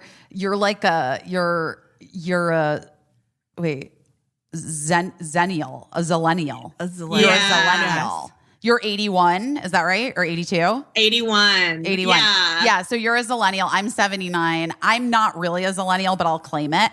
And I do think that there was like a weird thing with our generation, like running away was very romantic. Yeah. I wonder what that comes from. Well, there's lots of pop culture things leading us to believe that was going to be the way to go. They made First us of all, read Huckleberry Finn. Yeah. I was going to That kid's always like, oh, I'll be on a raft going down the Mississippi. Wait, I loved the Boxcar Children books. Boxcar Children. Definitely. Obsessed. Yeah, there was also a book about a girl who spent the night at a museum and From the stayed mixed there. up files of Mrs. Basil E. Frankweiler. Just my favorite book of all time. Just staying at a museum, babe, living I under love the it. benches. I think about that so fucking much. Yes, but that was like, I don't know why. That was like a theme. It's like a very formative theme of growing up was like In the just 80s. run away, girl. Oh, but here's why. Seriously. Because you're a little bit younger, but like our generation, you kind of maybe count. It depends on how you were raised. We were left alone. Yes. We were on our own. My parents Yeah. didn't fucking play with me. Play with me, please. No, No. no. Your My mom mom didn't know where I was. Your mom was a teacher, right? That's right. Yeah. I So had she two had- teachers who were parents. Yeah. So your parents were like, oh, we've seen kids all day. Jana can do it. No, yeah. They were very much like, figure it out. Did you have siblings? Do you have siblings? I do. I have an older sister and a younger brother. And my mom had 3 kids. She had 3 toddlers before the age of 27. So she was in her 20s raising fucking kids, which I think is unimaginable. Like, Yeah, bless her. I do not blame her for any of her transgressions as a parent at all. Although I had my older son when I was 26. That's that's an older 20s, but my mom was 22 and I think like, oh, that's a baby. Yeah. I think having children is for teenagers. It does seem like a young man's game. I mean, I was a teacher too for 10 years in the Bronx, so I very much I'm good. It is definitely, you need the energy, you need the stamina, you need to kind of not give a fuck. Yeah. And like, if you're a little bit too old, you care too much. And then those babies are just a ball of anxiety. Although I will say that my mom, as a young, almost single parent, like for the better part of our young lives, she was home alone with us. And I think that was, and young. She was young and alone with 3 kids. And I think that may have also created an anxiety disorder on the part of her children and the part of her. Like she was she was not like doing it all, like just like getting it done, like it wasn't girl boss vibes at all in my No. It's hard. It's hard. I mean, here's my biggest impression from having young children is that my partner was incredibly hands-on, and so really more than split, like taking care of the kids when they were really young, bringing them to preschool. And the way that the other moms reacted to him at the preschool, like he was some kind of delicious turkey sandwich, was just like, that's when I was like, oh shit, I'm the only one getting help, like, in this whole town. Like, what seems so normal to me, and like, I deserve this. I deserve to be helped. Like, you know, we're in this 50-50. And then I realized, like, even in this modern day, most of the women in my town were like, I've never seen anything like this. I've never seen a man behave in this way. And so I was like, so fucking back in the 70s, the 60s, our moms, damn. I know. Because everybody back then wasn't even like, they didn't even know enough to like fantasize that it could be like that. They were just like, you know, this is your job. This is what you have to do. Whew. Here's my question. And maybe, Jana, maybe you can chime in. What is it going to be in 35 years that like my kids are going to be bleep blop blooping about how we lived our lives? And they're like, can you believe like people got married? Or like, can you believe that like people, whatever, what do you think it's going to be? Do you know what I mean? Yeah. Because we can't believe, like, it does seem unfathomable that like what was expected of our, in terms of gender relations and everything. Yeah. I think that it's going to be incredibly different. What I've been talking a lot with my friends about lately is the difference between generational, like the difference between self-care practices between generations, like the kinds of like deep self-care and self-work that I have had access to in my lifetime and that I have been encouraged to participate in. I do not feel like she grew up with those same kinds of like that same kind of encouragement from pop culture that was saying like, hey ladies, therapy's great. Like, no, we got like Oprah was like a revelation. Yeah. Like Oprah was like one of the first people, I think, to really speak directly to women in terms of like, well, she popularized self-care, right? Yeah. And also probably opened the door for like a little of the loopy stuff that we're dealing with now. Yeah. Unintentionally. I think self-care has a few different sides. Not all of them are actually helpful. I'm taking care of myself by not getting this vaccine. Yeah. Do your own research, Casey. Do your own fucking research. I'm self-caring myself to death. Yeah. I have so much self-care that it's an eating disorder. I mean, I'm just eating clean, guys. Just eating clean. Eating clean, babe. AKA. By that, AKA I eat a piece of sponge in the morning and I feel full all day. And it cleans my intestines. Well, we never introduced our guest, which is what we do every week. But our guest today is Jana Schmieding. She is a writer and star of Rutherford Falls on which Peacock. I love. My sister show. Sister show on Peacock. Sister show. Peacock sister show forever. She's you're the star of it. I mean, Ed Helms is also a star. You guys are. I have to say, your friendship on the show is very, very cute, and I like your. Have you guys known each other a long time? You and Ed Helms. Oh no, you met for the show. Yeah, well, he was in the writing room too. He was with us, so I knew him before being Regan on the show. But I think some of that was also just acting. What? A lot of times it is. I just didn't know because I knew you did some like improv stuff in New York, and I didn't know if your paths had crossed. Not at all. This, yeah. But we have very similar paths, but they never crossed. He was a few years older than me, and also like became. I don't know how old famous. He is. If you told me that Ed Helms was 32, I'd be like, okay. If you told me that he was 56, I'd be like, okay. Like, I have no fucking idea how old that guy is. He's timeless. He is timeless. Well, most men are. Yeah, and aren't they? we aren't. We've got a fucking firm expiration date right on us. I was just gonna say, I like the difference between our trajectory is that he like got plucked out and placed into stardom at a very early age in his life, whereas I didn't hit my stride until 38, baby. Just The coming best. onto the scene at 40. Not a big deal. Just exactly when Hollywood is like, and it's over. Goodbye. Thank you so much. I guess that's what life is like for a native woman specifically. That's what the scene is like for us. Yeah, well, that's actually super interesting. So, guys, if you haven't watched Rutherford Falls, you should watch Rutherford Falls.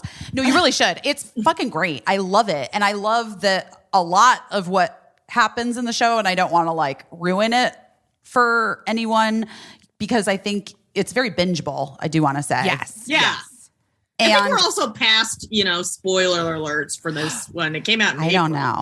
don't know. People get mad when we spoil like The Yeah. Wizard of Oz on Yeah. here. What? They're like, how Yeah. could you? I was gonna People watch are I like- was planning to watch that. I've been waiting to watch Twin Peaks and I didn't know who killed Laura Palmer. So thanks. Like, I also will say that in the world of streaming, and there are 4,000 different options for streaming. And Truly. guys, please get Peacock just so that Soon, Jana and I soon can. to be 5,000, honestly. They're Yeah. just Truly. popping up. Did you ever watch Kimmy Schmidt? Yeah. Do you know the last season there's this like ongoing joke that Titus is like made up a fake streaming network and a fake show with Greg Kinnear, and he like plasters it to try to make his ex-boyfriend jealous, like all Yes. over, and then it like And it's becomes a real believable, thing. yeah. And also it's like, I'm telling you that if we put up any sort of like fucking fake billboard for a new streaming service in Los Angeles, no one would blink an eye and people would get talking about it. Yeah, we'd be like, Actually, have you are been we watching doing my late night show on Corny? You subscribe to Corny, right? Guys, Corny is free for your first month. Corny. And you can cancel your subscription or pause it at any time. And here's the greatest thing. It will also give you my show in 2-second snippets because we know that people have a very short attention span. But if you want to binge the whole thing, 25 seasons are available. I like very much hope that next season, I don't know if this is true for your guys' show for Girls 5, but I really would love if Rutherford season 2 was a weekly release. Yes, Yes, 100%. yeah. What are we going to do? Peacock, do we need to take a meet, you and me, in to the powers that be? I'm not kidding you.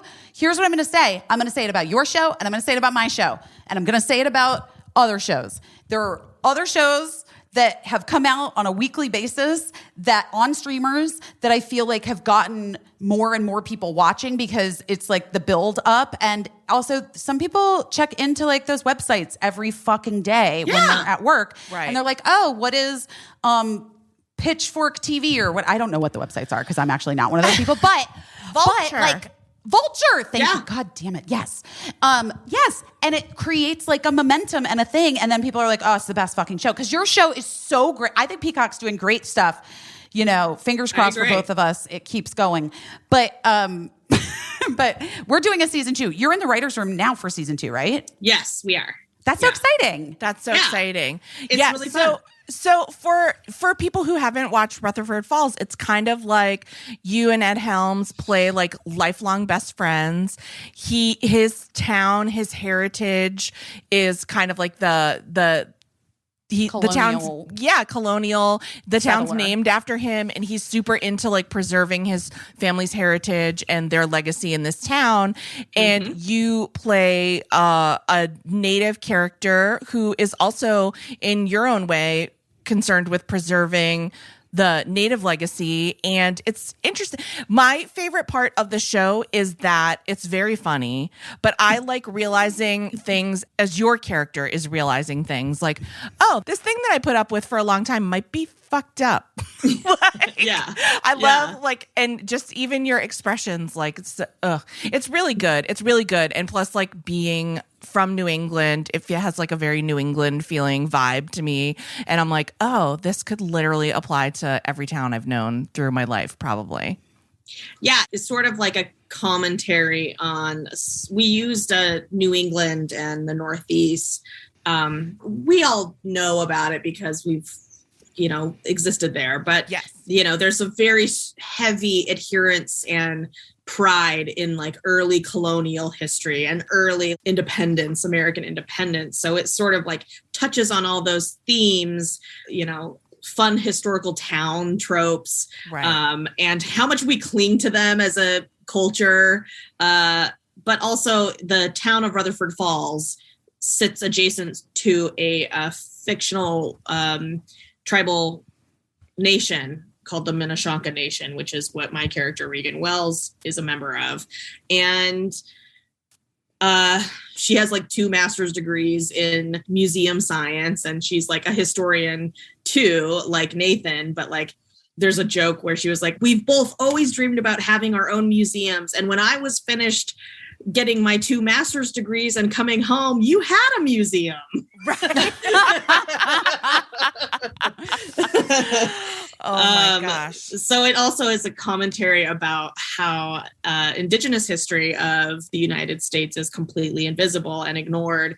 And we see sort of the manifestations of both of these characters trying to like preserve and I guess explore their history. And also do the right thing. Do you know what I mean? Yes. Like, that's what I love about the show too, is that like, it's really fucking funny. You guys like don't shy away from like things that are tricky to talk about for some people. People are like, I don't even, where do we even begin? And I love that the intentions, it's like a good intentioned. Yeah. The characters come from good intentioned places. Yes. Yeah. And the cast is so good. Michael Grey Eyes. Oh my gosh. Really, really good. Like kind of not a villain. He's not a villain. No, he's not. But he's not a bad guy, but he's a badass guy. He's like Or but like everybody's he's a rival. He's a rival. Everyone's doing what they think is. Yes. Anyway. And Absolutely. Jesse Lee is amazing. Really great cast. Love the cast. Yes. The cast, we got Dustin Milligan from formerly hot a veterinarian from Schitt's Creek. Still hot. And he is still hot. Turns out, put on a beard and everything. Yeah. He put on a beard and still hot. Real babe. Yeah. Yeah, I love the show. So, okay, we talk a lot about pivots on this show because I think that, I don't know, I think it's useful for people to hear these stories. I was going to ask you about like a pivot for you, but it's more almost like, how did you have seemingly to me have like sort of a little bit been required to pivot yourself until like the time presented itself for you. Do you know what I mean? Because you're Native and a woman and like you wanted to be in comedy, you wanted to be an actor, and it just, the space wasn't open for you. Do you think that's true? I think it was very much like, I think the biggest pivot that has happened that I have executed in the last 5 years was really choosing to pursue what I considered to be a hobby, which was comedy. And I was a teacher in the Bronx for many years while I was doing comedy at night. And so I really just like, worked to live, and wanted to like make enough money so I could support my comedy habit and my comedy hobby. And I never saw it as like an actual career opportunity because, I mean, for several reasons. One being, I'm Native, and the stories that I really wanted to tell were not quote unquote marketable, or there just didn't seem to be a market for Native women telling funny stories about ourselves, especially funny, and that continues to be reinforced in my life for some reason, but also because I'm a fat woman. I'm not like a petite beautiful blonde person, no shade to that experience, but like it's just not mine. And so I knew that like even if I did hit like strike gold at any point, it would be as like the funny fat friend or like the weird, like the Melissa McCarthy in Bridesmaids, which quite honestly is my favorite character in Bridesmaids. I would love to be that in a movie. Like, so, like that's my jam, my bread and butter. But like, but yeah, it just didn't ever seem like what has happened to me would happen to me. And so I really just was like, I'm just going to be a teacher and move through the world with comedy as sort of this distant dream and performing as sort of this distant dream that I'm going to keep up in my own life and like keep getting good at it and enjoy it for what it is. And in 2016, I decided to pivot, as they say. And because the hobby was taking over my like thinking and my, my desire. And I decided to like make a big move from New York and go to LA to try writing narrative comedy. And it definitely didn't work out for a few years. It was not seamless transition. Well, and so then what were you doing for work? How'd you live? That's a great question. I barely was. It was not great. Like, and I'll say this, like I prepared. I was a teacher. Like I knew how to prepare for this transition financially, emotionally. Like I planned a year before I left New York. I was like, okay, this is my last year of teaching. I'm telling like all my staff, my colleagues, this is it. After this year, I'm moving to Los Angeles. I had friends here that I was like, I'm moving, I had a support network here. I even like secured a job at an education nonprofit here in LA before I actually moved. So oh, wow. I didn't go a single month without a paycheck in the move. Yeah. But that even having the finances to do the move, and to like live in LA, I still wasn't mentally and emotionally, I hadn't mentally and emotionally made the pivot yet. I still was giving a lot of energy to education because it was my job and I was good at it. I knew how to do it. And I was like, I was good at it. And of course, when you're good at something, and especially in the world of education, but in most industries, when you're good at something, people will use you. Yeah. They will use the shit out of you. And not that I was being used or what have you, but I always say that in like education, like I worked for every penny I made. Like that was not a job where I ever felt like I was like overpaid in any way or like, it was like grueling work. So then I decided after 2 years of working at that nonprofit, and I had like, a couple different comedy projects going. I was like doing shows and I started doing more stand-up than I was doing sketch and improv. And I started a podcast so that I had like, I always have like so many plates spinning, Right. Well, I think that's like key to, I mean, pursuing anything in a creative space at this point is like you have to have 4,000. I always feel like I have to have so many things happening that when somebody comes back and tells me no, I practically can't even remember having asked in the first place. Like that's how I survive. I think it's like a very weird, we should talk about this because I have really struggled since only having Rutherford Falls. It sounds so privileged and weird to say that like I only have Rutherford Falls happening right now. But like if I like really think about my life in New York, like I really look at my grind, what my hustle looked like, it was exceptional. It was wild how much I was doing, how much I was fitting into one day and every day. Yeah, you were Beyonceing it. In the poorest way possible, yes. Yes, but that I mean, well, like congratulations on being able to say something slightly privileged. You know what I mean? Because that doesn't sound, you know what I mean? Like, good for you. You deserve it.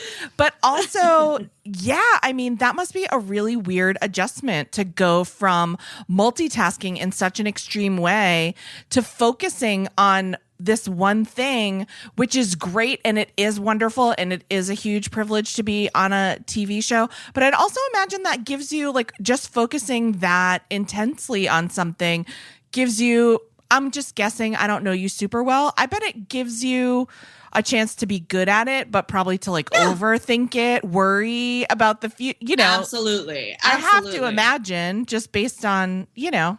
And also realizing, like, yeah, the amount of projects that I had going on for so fucking long, like, I probably, I don't know if I see it as a sacrifice, but like, I don't have a partner, like, I don't have a family. Like, there's a lot of things that I'm now turning 40 and I'm looking back and being like, wow, man, it was, you really went hard for this one thing and you got it. And there were a few things that maybe fell on the wayside over there, but that's okay. Right. Forgivable. It's really interesting. I mean, I've known a lot of people like that. And that wasn't my journey. And I've often felt like paying attention to like getting a partner and having children has maybe like held me back a little bit in my entertainment career, because people always assume like you have to focus on your family, especially women. But I will say I have been shocked lately at how many people saying the same exact things that you're saying, like, oh, this all passed me by and I missed my moment. And then I'm just hearing like, boom, they married their trainer. Boom, they're having a baby. You know, like, it's so I shocking hope that's to me. Exactly what happens to me. Let it be so. Oh God. It's really wild. And then you just realize, well, Busy and I talk about this all the time, like how fast things can change. Like, for, you know, it's very people that I never expected to. I'm like, oh, that person had a whole baby. Like, yeah. Wow. I definitely like went through phases, especially since moving to Los Angeles from New York. The speed at which we move through the world is a little slower on the West Coast, which I appreciate. And so I was starting to think like, okay, we're getting into late 30s. Should I like be freezing my eggs? Like, there's like no guidebook as to like how to like live as a single I think Whitney woman. Cummings actually wrote it. I think there is one. Really? No, I'm kidding. Oh my God. Do you see the hope in my eyes when you said you're like, that? what? Get me a copy. No, I mean, I feel like that's what's funny is that there is sort of like an unpublished guidebook that like a lot of women who work in this industry pass along to one another just via being on sets and being like, oh, well, obviously you got to go to this guy and get your eyes done when you're 48. And like, I didn't even like here are the things I've learned from actors, other female women actors, other ladies whatever. Anyway, here's some things. Did you know there's something called a lower third neck lift? I knew that because I subscribe to Real Self. Maybe this is a project for us. Maybe we're curating a guide to all this shit. Okay, yeah, because look, I need this surgery. What is it? Look at this lower third. I think your lower third looks good and young. Wait till it starts to get crepey. Call me then. We're not far away. We're not. When I'm like on a group chat where there are actors who are a little older than me, and they all started talking about this crepe erase cream for your neck and swearing that it works, and I was like, I feel like the kid here because I don't need crepe erase yet. I also am like, if it's a cream, it don't work. Right? Creams are not they're not going to heal us. Unless a little doctor hops out of that jar. Yeah, unless the cream is full of little plastic surgeons. Oh my gosh, that's so funny. But yeah, maybe this is something we should curate. We should curate the details. Yeah, here's what to do. The handbook. Genexa. I love Genexa. This is so exciting. I actually have Genexa right here, and this has nothing to do with the fact that they're advertising on the podcast today. I didn't know that they were advertising on the podcast today, and I'm seeing this, and I'm super excited because I love Genexa. Me too. The stuff that you have in your medicine cabinet, those brands that we've all been using for decades are filled with unnecessary chemicals. But Genexa, they're making medicine with the active ingredients that you need and want, but they're eliminating all the artificial ones, okay? Genexa makes medicine with ingredients that help you feel better, not worse. It was founded by two dads on a mission. We love a dad to make clean medicine. The same effective active ingredients you need without unnecessary artificial dyes, preservatives, and fillers. Listen, manage pain, allergies, common cold. We got them all. Genexa treats all the symptoms as the leading brands. I'm not even kidding you. I am such a fan of this. I'm thrilled they're advertising on the podcast. Yes. Thrilled. Yeah. I don't even think I saw this in an email, Casey. Do you know Well, that we know I you really don't read an genuinely email. No, you know I don't read an email. I really love Genexa. It's Yes. real medicine made clean. So start cleaning out your medicine cabinet already, just right now, and go to Genexa.com. Genexa. Genexa.com/busy, and you're going to get 20% off your first purchase. Go to Genexa.com/busy for 20% off your first purchase. That's Genexa.com/busy. Azuna Fresh, Azuna Fresh. You know how much I love Azuna Fresh. You guys, we all know that clean air is essential to our health and well-being, but what are you actually doing to make the air in your home clean for you and your family? You guys need to get Azuna Fresh. It's odor eliminators that not only eliminate bad smell, but they also naturally get rid of mold, mildew, fungus, and bacteria that's in the air. And I just want to say this, in this rental house, I haven't had my Azuna Fresh, and I was like, well, I'm only here for a few weeks, so I'm not going to order it here. Right. But the laundry room smells weird and really needs it. So I ordered some, and it's coming. Anyway, it's antimicrobial, plant-based. It neutralizes fungus and bacteria in the air. It's healthier air. It means healthier immune systems, fewer allergies. It eliminates odors from the source. No weird chemicals, no toxins, no weird scents. You know, I am so sensitive to like chemical scents that air fresheners like have never been a thing that I could use. So like in a laundry room, there's gonna be mildew and mold and shit like in laundry rooms. That's just a given. But this is like an actual thing that like pulls it out of the air. I'm telling you, please, you guys need to you need to get into this Azuna Fresh thing. I'm very into it. Their jars last 60 to 90 days. You don't plug it in anywhere. You just can set it wherever it needs to be and forget about it. So trust me and Casey, but you need Azuna Fresh in your home. Right now, we have a special offer for our listeners, 20% off your purchase. Go to azunafresh.com today and use promo code BEST for 20% off your new favorite odor eliminator. That's promo code BEST at azunafresh.com. Get rid of those smells.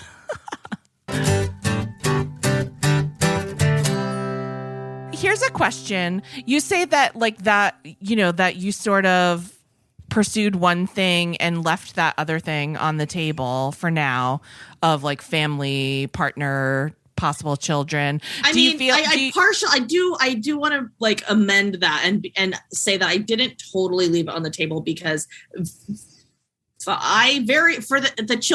kids stuff had been waffling on it since I was a baby. Like it was never a set in stone thing that I knew I wanted it. Gotcha. With partnership, would still love, and just hasn't happened for some reason. I don't know. Okay. All right. To the 7 men that are listening to this podcast, you heard her say, Jana. Well, listen, to the 2 that are straight.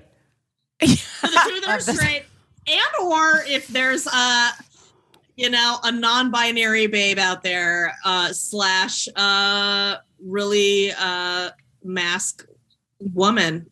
Okay. Listen, All right. I assumed. I assumed.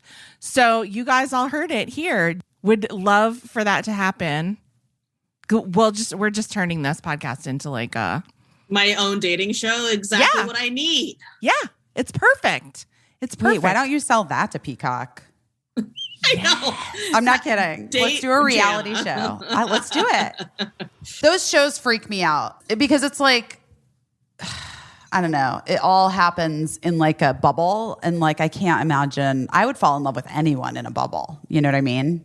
So would I. And then I would develop a really codependent attachment to them. And they would likely be like a muscly, like a hot person. I also have like an aversion to super hot people where I'm like, too. You're gonna reject me. I know it. There's gonna be a babe that comes along. I never had that aversion. I'd be like, oh, you're very hot. Let me try extremely hard to make this happen. I think that's wild. Like it's not that for me. Like I just don't find really hot guys. I'm mostly attracted to guys. I don't find them, I don't know. I'm never like into like what the societal norms of like hot bros are. Yeah. Yeah. Like when people are like, oh, that guy's so hot. I'm like, is he? I don't know so. What does it do for you? I was like a girl who had a literal sexual crush on Chris Farley. Like I wanted to sleep with him. I get that. That's amazing. I get it too. Well, that's my thing. My thing is like, yeah, I get real fucking into talent. Like, oh yeah. You know, I'm a big chuckle fucker over here. Yeah, me too. Me too. If you can make me laugh, you can make me come. That's right. That's amazing. I love that. Oh my gosh, that is hilarious.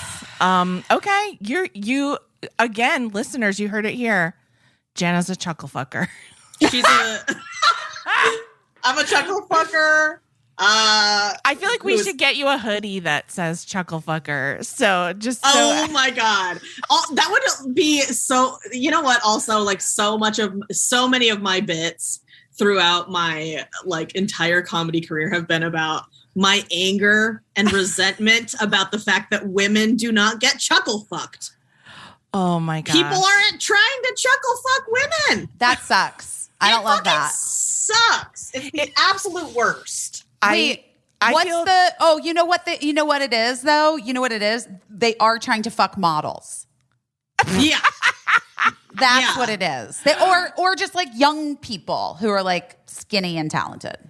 Yeah. Yeah. I think it's a direct, I mean, I've analyzed this to myself, like to its core, but it is a power issue is what it is that I think most, especially men, are not intimidated by, but I think that they're like, I've literally asked other men in comedy, like, yes, are you attracted to women who are as funny as you and or funnier than you? And overwhelmingly the answer is no, because comedy is a form of intelligence. If you can write and deliver jokes, you have wit, you have intelligence. It's power. Very rare to find. Power. Yeah, yes. It's very rare to find a man who wants to be with a woman who he thinks is like as smart as or maybe smarter than him. Yeah. Yeah. Or earns more than him or shout out to Matt Debenham. I'm so, my husband is like, he is a chuckle fucker. And he's just, I mean, I know he's adorable. He's Janet, adorable. Listen, if after 30 fucking years it doesn't work out, I'll throw him your way. If Casey ever decides it's over. I mean, it's got to be a chuckle fucker for me. It's got to be. Why doesn't he must have a friend. I'll ask him. I'm going to ask him. Ask. The only way it's going to happen, because I'm not going back on the damn apps. Being a fat person on apps is a fucking hellscape. I can't. Oh my God. Okay, so I missed dating apps altogether because I don't even know why, because I decided that I was going to be a child bride and have children. I don't know. I just felt like I had been on television since I was 19. What do you do next? Get married and have kids, I guess. What like is the kind of stuff that happens on the apps? Well, I think for me, it's just a lot of older men who are like, hello. Or like, ooh, sexy ass. Or like something weird, like a very strange intro. It's a lot of... Right, because they're just going based on like appearance and like they're not... I don't know. They're not feeling a vibe or something. Like, how does that? I don't even know how it works. I really don't know how it works. I really don't either. Like, because I feel like I've done a lot of app dating in the 2010s. Like, I guess I haven't lived that life in several years now, so I don't really know if I would even be down with maybe like just a fling from a Tinder situation, but. From what I know of myself, like I have gone on the apps like altruistically looking for like a lover, like a mate. And no dice, baby. It's really bad. And it's also just like you can just they have a lot of apps have like body type settings that you have to put. Jesus. And I don't know what I would pick. It would be like depending on the time of the month. Yeah. I don't know. And I know. also, like, well, fatness is such a weird thing, too, because it's, like, a thing that, I don't know, people that aren't fat, like, they weirdly, like, deny it or pretend that they can't see it. Like, I'm sure you've had so many people be like,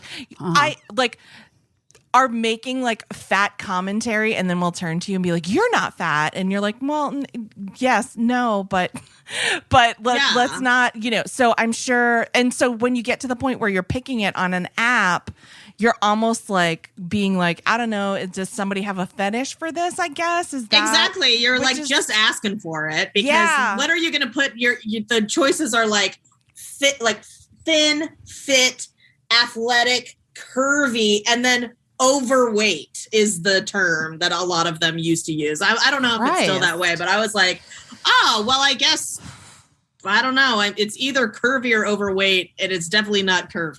And you're like, I'm over some weights, but I'm also under some weights, FYI. Well, yeah, depends on the weight you're testing me on.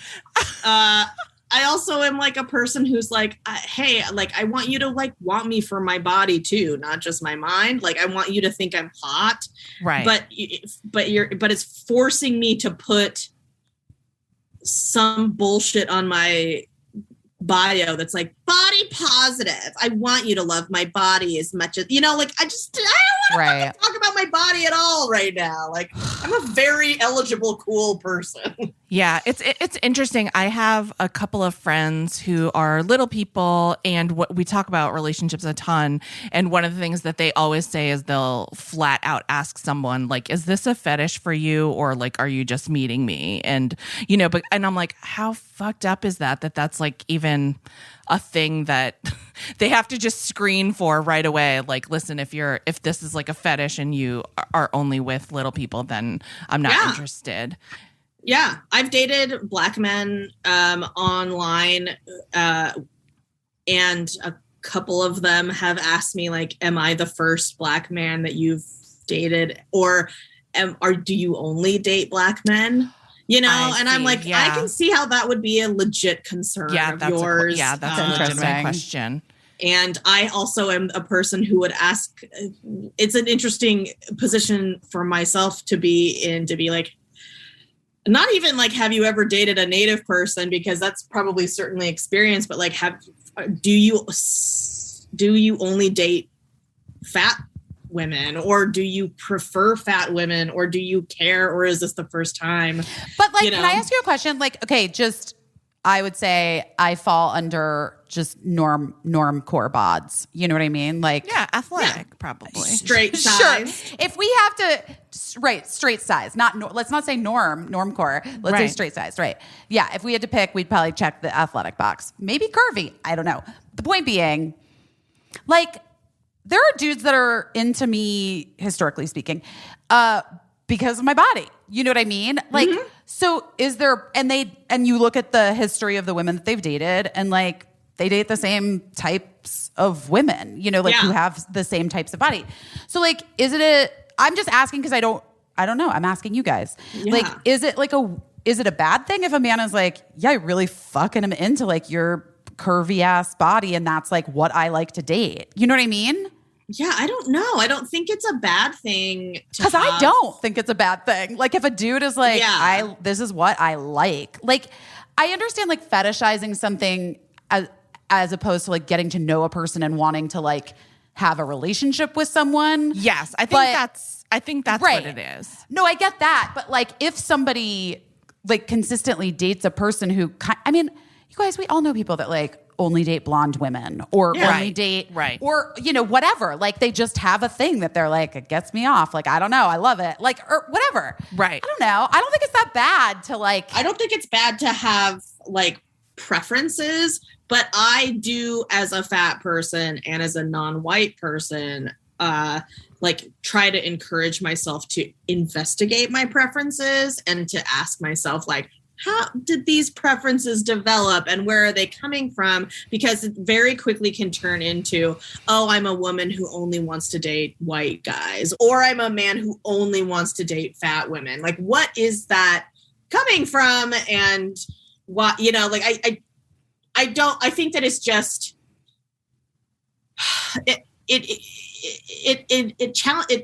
encourages us to like, I think, when it comes to like the politics of attractability, you know, to like look at them and investigate them and understand sort of the systems around them. Like, I mean, there's a whole system around like fat bodies and weight stigma. And like, especially when we're dealing with like oppressed bodies and oppressed identities, then it's like, well, we should actually be investigating like our thinking around that, you know? Right. For sure. And also it's something that, you know, I mean, your race can never change. Obviously, your culture can never change. But a lot of these things that we're talking about could change.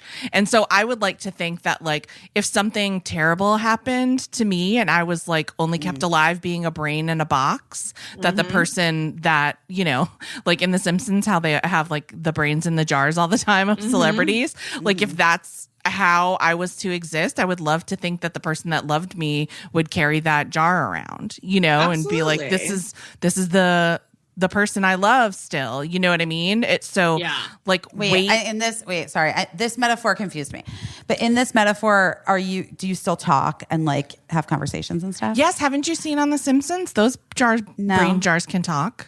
No, I haven't. I haven't watched The Simpsons in a long time. What about, but then who do they fuck? Professor Krang from Ninja Turtles.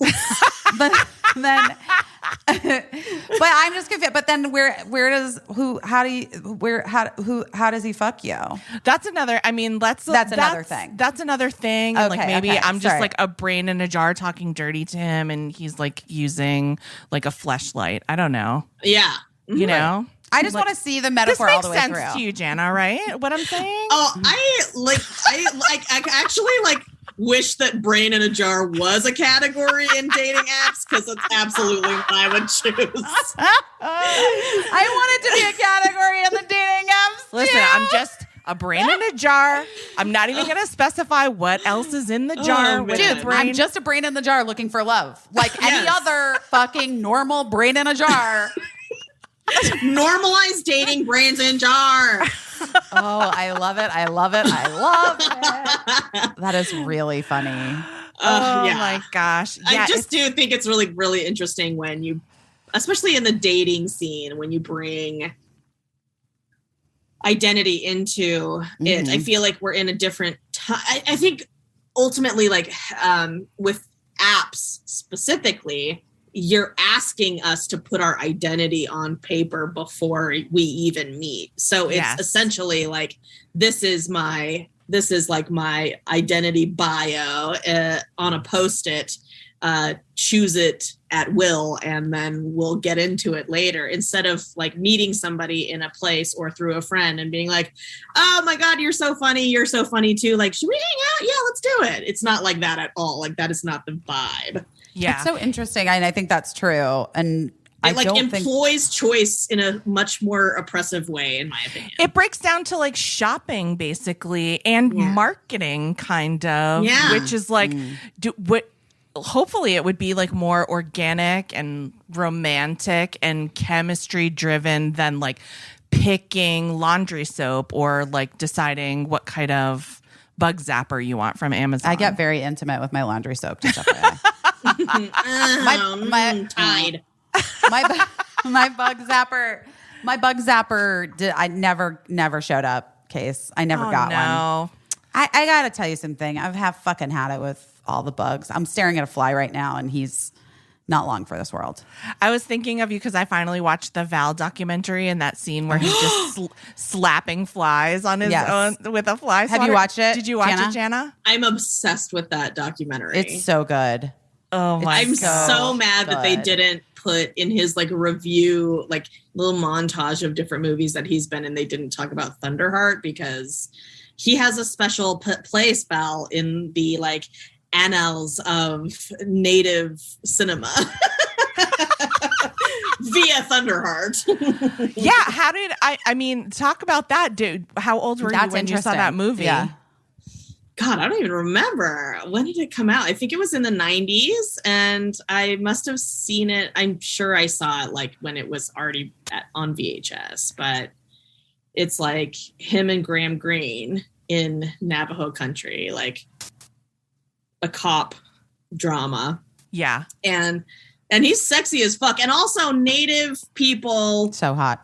have adopted the movie Willow as our own. We've taken Willow. You know, Willow was my favorite movie in 4th grade. I started a film review club. That's right. Just so that we could talk about Willow. I'm with you 100%. Like Willow I so could turn much. Willow on anytime, any place, and be enraptured. Guys, is this a Willow? Are we going to do, oh my God, should we do a Willow rewatch podcast? With Jana? That would be Yeah. amazing. Yeah. Yeah, with Jana. But also, Jana, I wanted to ask about your podcast. Are you going to do it again? Because just the body conversation that we just had reminded me of your podcast, Woman of Size, that you haven't been doing for a couple of years now. Because you've been busy. Yeah, it's been about 2 busy. years. I've been busy. It's like very much, it was a self-produced thing, and it was a lot of time. I'm not sure. Casey can produce it for you. She produces this podcast for us. She does Did it you all. see my eyes were tearing up as you were like- saying that? I was like, yeah, Did they twitch a little like this? Yes. It's so hard to make a So hard. podcast. I know. People don't even understand. They're like, isn't it like the easiest money of all time? And I was like, where? Money? Where? Money? What? You mean the money I paid to make it? Yeah. I mean, I am like, I do have like my second season, I was picked up by Hoo Ha Ha, the Oh, yes. We know Liz who Banks. that is. network. Yes, Elizabeth Banks's place. So I I'm hosted on Hoo Ha Ha, but it just like never became. I mean, I don't know. Like, it doesn't seem like fat positivity or justice is like a very popular topic in the podcast world. So for me, it was just like my own little research project in a way, that I like engaged in publicly. And it started as a comedy project, and it sort of evolved into more of like an intellectual project that I learned a lot from and continue to learn from. Interesting. So I don't know. I kind of, if I were going to do another podcast, I sort of want to be like, it's a Sex in the City pod, or like, I don't know, the Willow pod. Willow, yes, let's do it. I do want to say one thing I love about you, besides like the comedy and how, I mean, you're a teacher. Like, we have to love that you're historically a teacher, and now you're on this TV show, and the show is also great. But I love how much you highlight Indigenous design and fashion on the show and in your own personal life too. So I feel like I've learned so much about like, oh shoot, I want to check out that jewelry designer or that clothing designer. You just sent me a clothing designer the other day because we were booking Jana for the podcast, and then I was like, side note, can you tell me where this dress is from that you wore on the show? Oh my God, amazing. Yeah. There's a ton of like, I think that we're in a really exciting time as Native people, especially as Native women. I mean, to be Native anybody, we're kind of, I don't want to say like we're having a moment because I think that that's a little bit like diminishing how long we've actually been sort of. Sorry, I didn't mean to laugh, but that is like, yeah, for real. Yeah, like first here, last to get any recognition for any of our labor. But I do think that like with more visibility in sort of pop culture, we're going to start seeing a lot more art and design flourishing and sort of making ends meet, you know, which is really exciting for Indian country. And I think exciting for non-Native people too, because this like, it opens up a whole new world of knowledge and stories and design and art. I think like, I think it's like cool for everyone when new culture is popularized.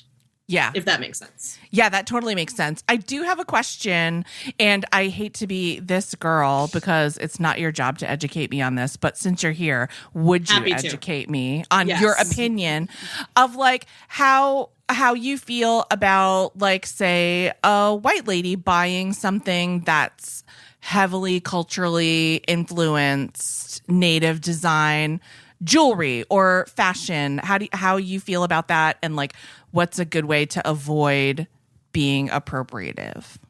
I think that appropriation is all about power as well. So, and you have to trust the artist or the seller, / build a relationship with them, in terms of like their following and sort of like their community. But no like legit Native designer or artist is going to sell anything that is ceremonial or sacred. Yeah, it's all fair game. Unless... Okay, so like if you're like in Taos, New Mexico or something, and I don't know, and you go into like an art gallery and they have, you know, a jewelry section that's like Native beadwork jewelry that's for sale. That is hell yeah, appropriate. Yeah, I would say, and also like definitely buy from Native people. Like I think that one of the issues where it starts to get hairy is that when non-Native people start to sell this kind of stuff. Right. I mean, I sell my own beadwork all the time, and I follow in the footsteps of a lot of Native women who, like, when I was very broke in the last few years before I got staffed on Rutherford Falls, I was selling beadwork to live. Like and there's a lot of Native people who make a living with their art and their design. And so it's really important that we buy Native design from a Native designer and at the price that they're asking, as opposed to going to Forever 21 and getting like a fucking plastic choker. AZ Dungy. Wait, you guys also, AZ Dungy also does beadwork. She's a writer on Girls Five of Us. She was a writer on Kimmy Schmidt. Yes, AZ is my homegirl. Oh, I bet. Yeah. It's a small enough community that we know each other pretty well, or we get to know each other. And especially in comedy, you know, it's like, yeah, there's probably, you know, 7, 8. No. 8. If we open it up to like stand-ups and stuff, like we're getting into the teens, baby. That's incredible. Well, I mean, listen, have you heard from any young women who are like excited to see someone that's like them on TV? Or Yeah, totally. Yeah, like I mean, I've heard from young women, older women. I saw there was I don't know why this popped into my brain, but do you know who Sasheen Littlefeather is? And do you remember when she accepted the Academy Award for Marlon Brando? Yes, Correct. Yes. Sasheen watched our show and was tickled, and like her niece sent a picture, like DM'd me with a picture of her watching it on the computer and just laughing. So it's shit like that when like elders, like women who have been in the industry and just been treated like shit by our industry, but have like had whole careers where they've played stereotyped version of ourselves, you know, or played our own trauma out on screen for a white audience. Like when they get to laugh at the jokes and when they are let in on our jokes, like that is the most meaningful. That's incredible. I got awesome. choked up when you're saying that. I mean, what a gift. Like, that must be so cool to be able to give that to someone and probably weren't even thinking of that when you embarked on this journey. No, it's like a real honor to like, I've said it a couple times like in interviews, but it really is true. Like I feel like my face, my person being like streaming on televisions across Indian country is like a very like a very surreal experience. And I'm so honored to like make my own people laugh at jokes that we like to laugh at, like at our jokes. Like we've never had that before. Jokes that you wrote and jokes that you're acting out on screen. That's amazing. I'm very like, I'm teary now. I think that's really special and super cool and like a really good reason to quit your teaching job and give it all up and try to turn your hobby into your job. I do want to ask you about Reservation Dogs. Yeah.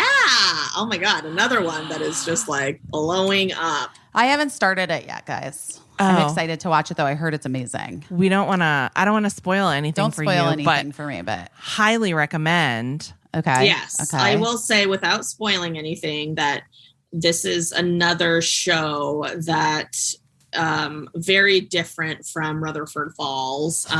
Definitely not as like sitcom-y as Rutherford Falls, but like lives in the world of like emerging native television comedy. And it's really, really exciting because we see sort of slice of life, res life, like in younger actors, younger people. And it's an entirely native writing staff, cast and crew. So being a guest, having a guest spot on that show, like was the first time that I've ever had like a native makeup artist, like hair person. All the PAs are native. What was that like? It was fucking awesome. It was fucking awesome.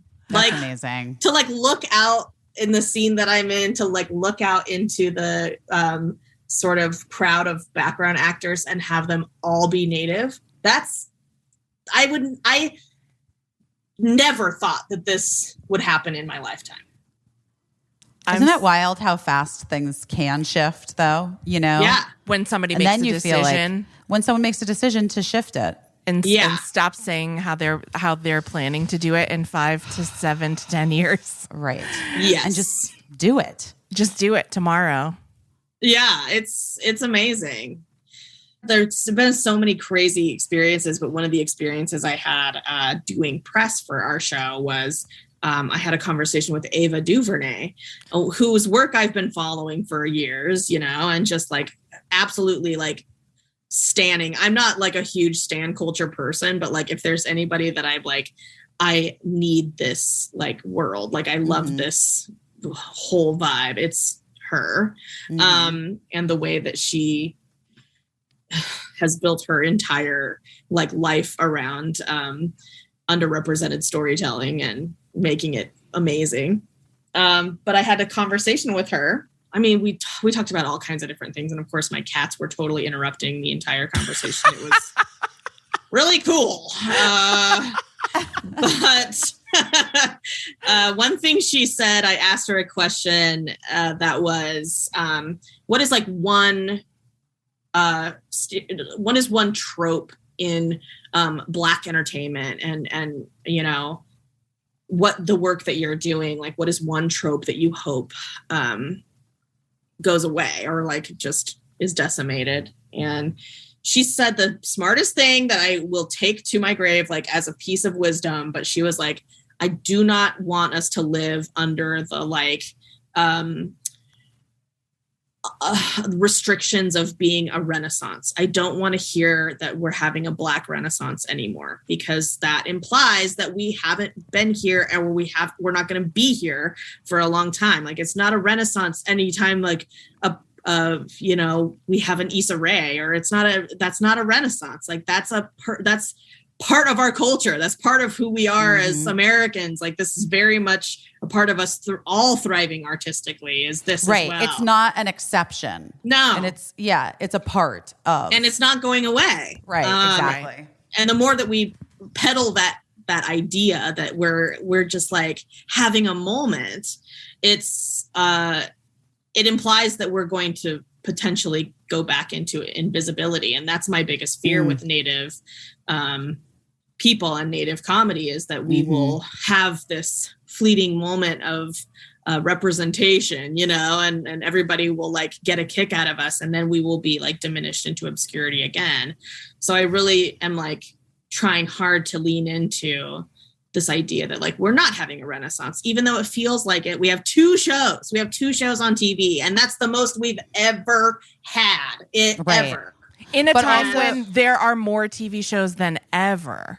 You know, That's what I was like, going to say. Like, we also have to take into consideration, it's like so the percentage though still is like underrepresented. Completely. Like, you know, so, you know. Completely. Yeah. So it's like we have so much work to do still, and we have so many spaces to sort of colonize or decolonize, perhaps, you know, Right. like there's just a lot that we are capable of. And I'm so happy that both projects, Rutherford Falls and Reservation Dogs, are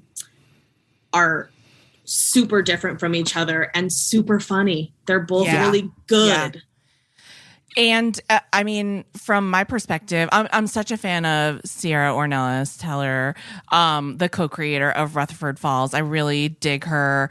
And I just think like what a pleasure it is. It's important to support these things like as a consumer, but also it's so easy to support them because they're really enjoyable. So you're just doing your own self a favor by checking them out and just enjoying them as they're meant to be enjoyed. And like being, you know, if you're paying attention, a little bit smarter when it's over.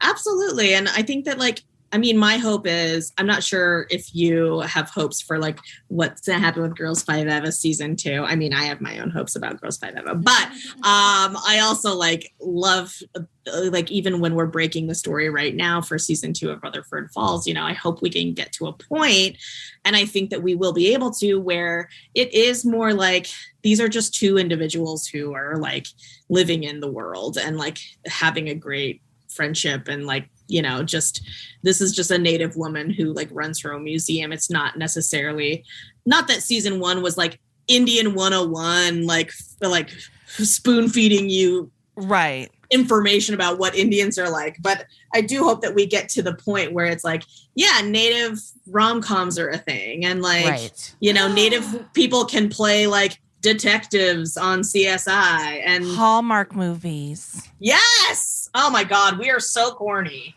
Like we would be great. That would be great on our streaming service, Corny.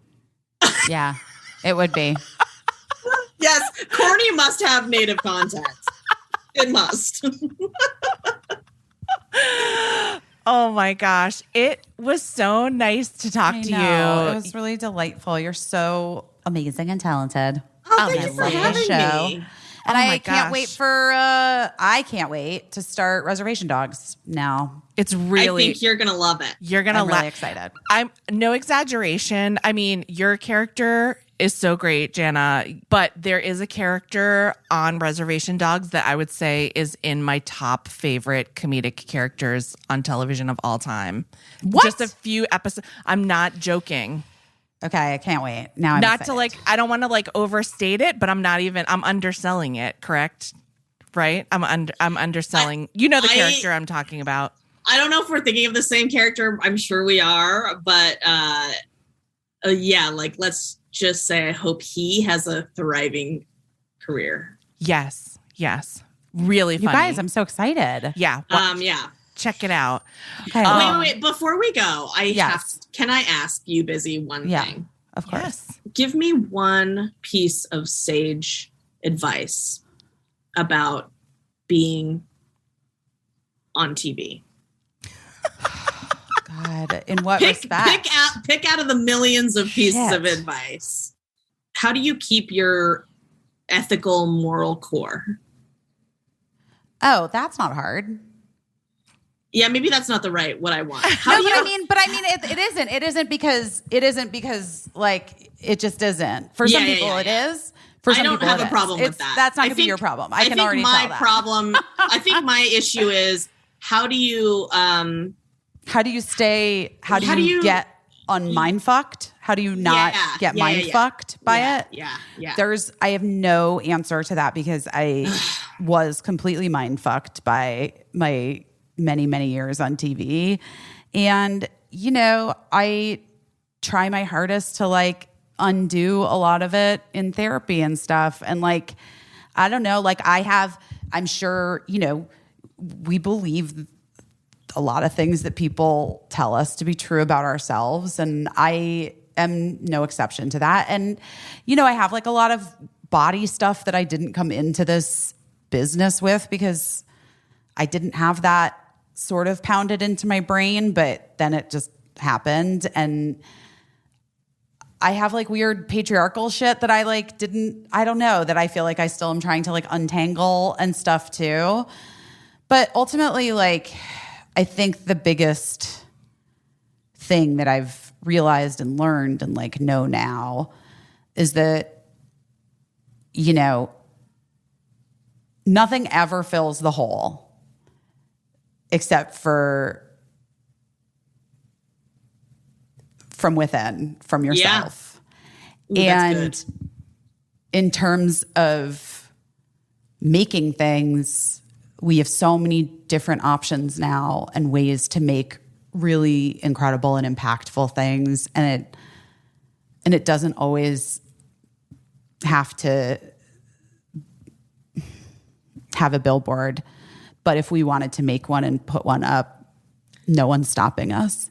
We could. So we could.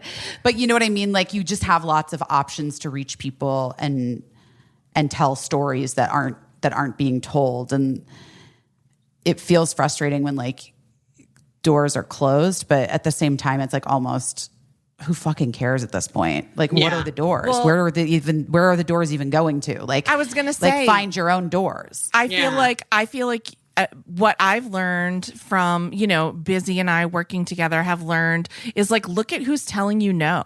Like, what do they know? Yeah. I mean, these people are constantly wrong. There's such a track record of these people being wrong. And it's like there are gatekeepers, obviously, and some people are in charge of whether you get a yes or no. But it's like, don't trick yourself into thinking that they know better than you do. I heard a wild story I want to tell you. Yes. Just real fast as writers. Because I also write. I have a pilot right now that's, I don't know, not going anywhere, but that's fine. Maybe I'll just shoot it on my iPhone, guys. Anyway, no. That's what Mark Duplass says you should do. Put it on your iPhone. Go on the weekends and get that dang iPhone. Did you ever see Janixa Bravo's like Sundance Lab thing? That made me laugh so hard. Ago? Yeah. Years and years and years ago, Janixa was on like, because she's been in the Sundance Lab thing for a while. And she's like on this panel and there's, one of her and like 10 white dudes, right? Yeah. Casey? Yeah, and yeah. she's just like, if I have to hear one more time, like, yeah, just make movies. Make your movie. Just like get a camera. Just like go to your dad's weekend house on the lake. Like ask your dad if you can like borrow $10,000 to make your movie, and like get your friends who are like famous actors who you went to Harvard with to star in your movie. Like just make it. Make your art, girl. Just make, like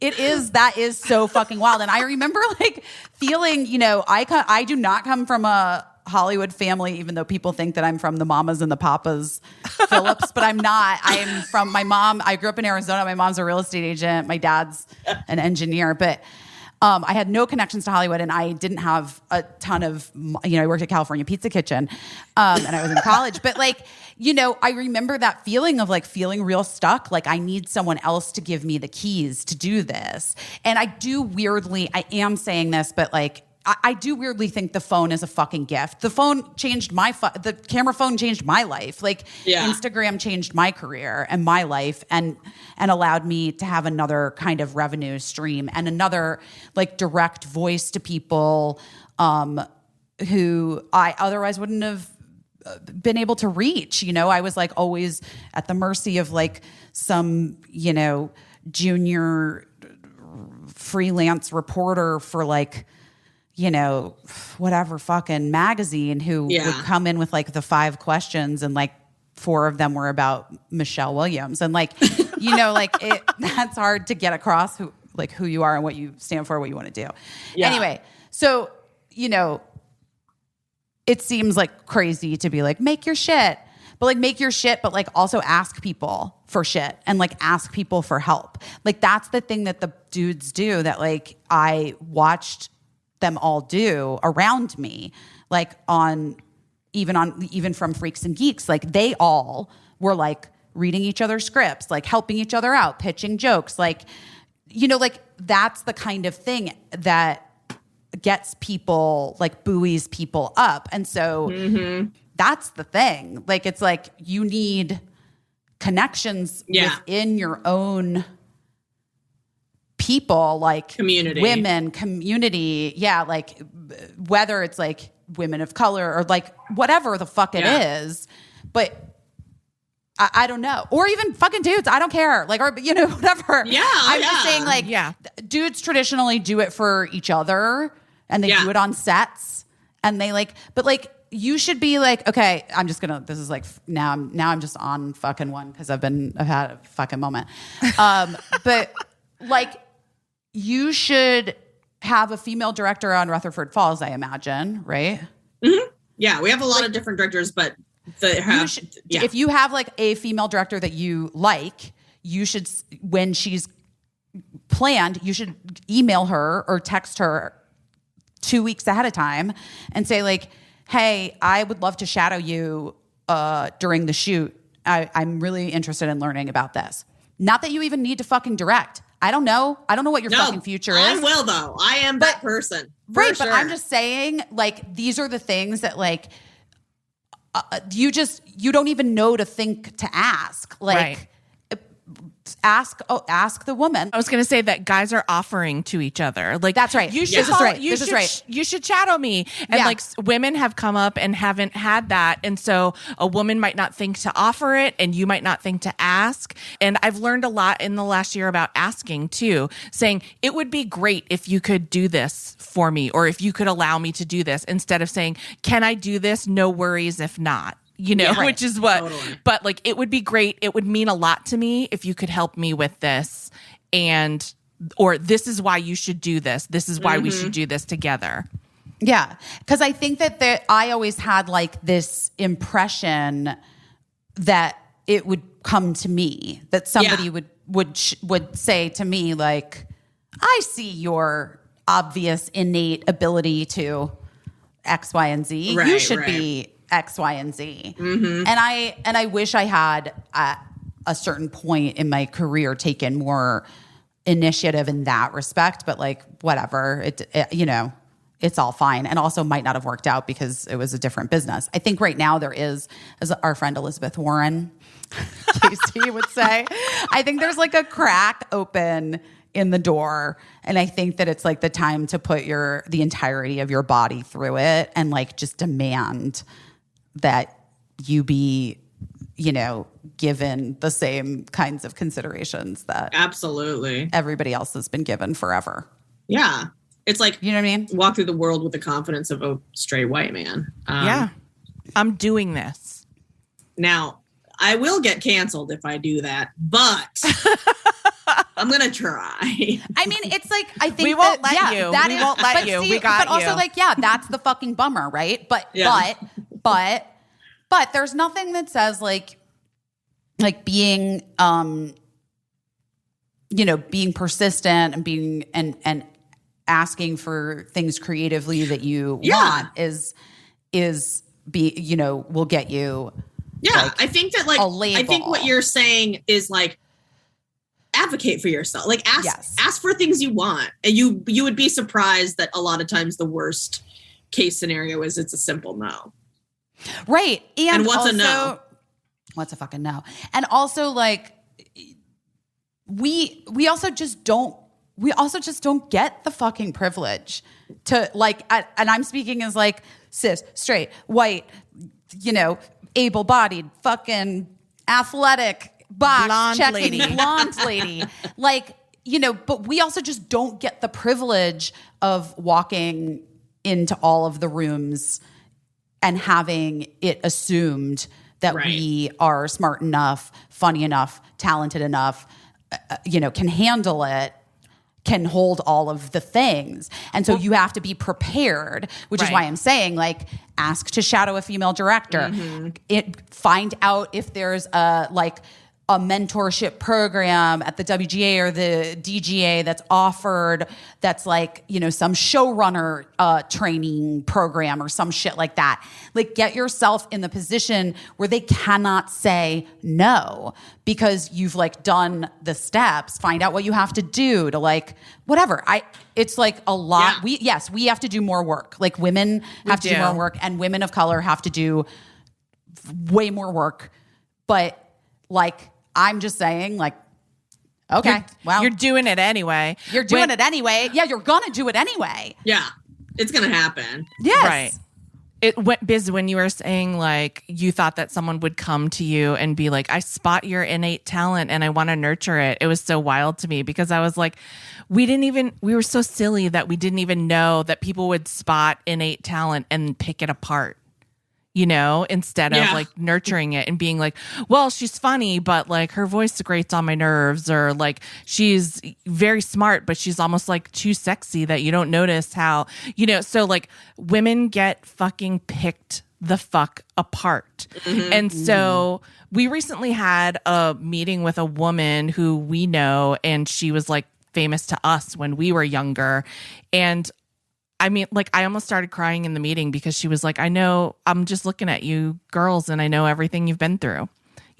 Every fucking weird thing anyone's ever said to you, they said that to me. I know, and so just her being like, I know, I get it. I know, I was like, it's not very professional to cry in a meeting, but I came very close.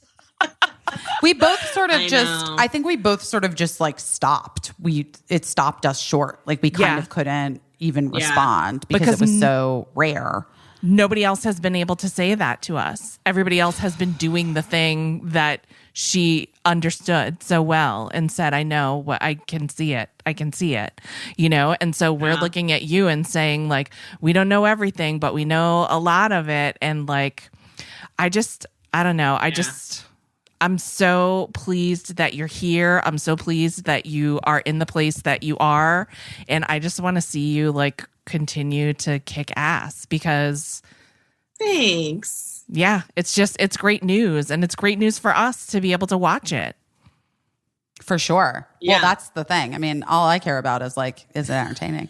Is it more content per my phone? Is it good? And is it possible to edit it down to like just bite size pieces? Can it be on Few minutes. TikTok next season? Yeah, because I would personally. Then you got me. But if there is a dance that you could put in, I would think that would. I actually do think that would help. I actually For do sure, think that would for help. sure. We tried so hard on Girls Five Eva to do like some TikTok shit, and I was like, guys, we're too fucking old. Yeah. Like that's the joke, but also it's the truth. Like we can't.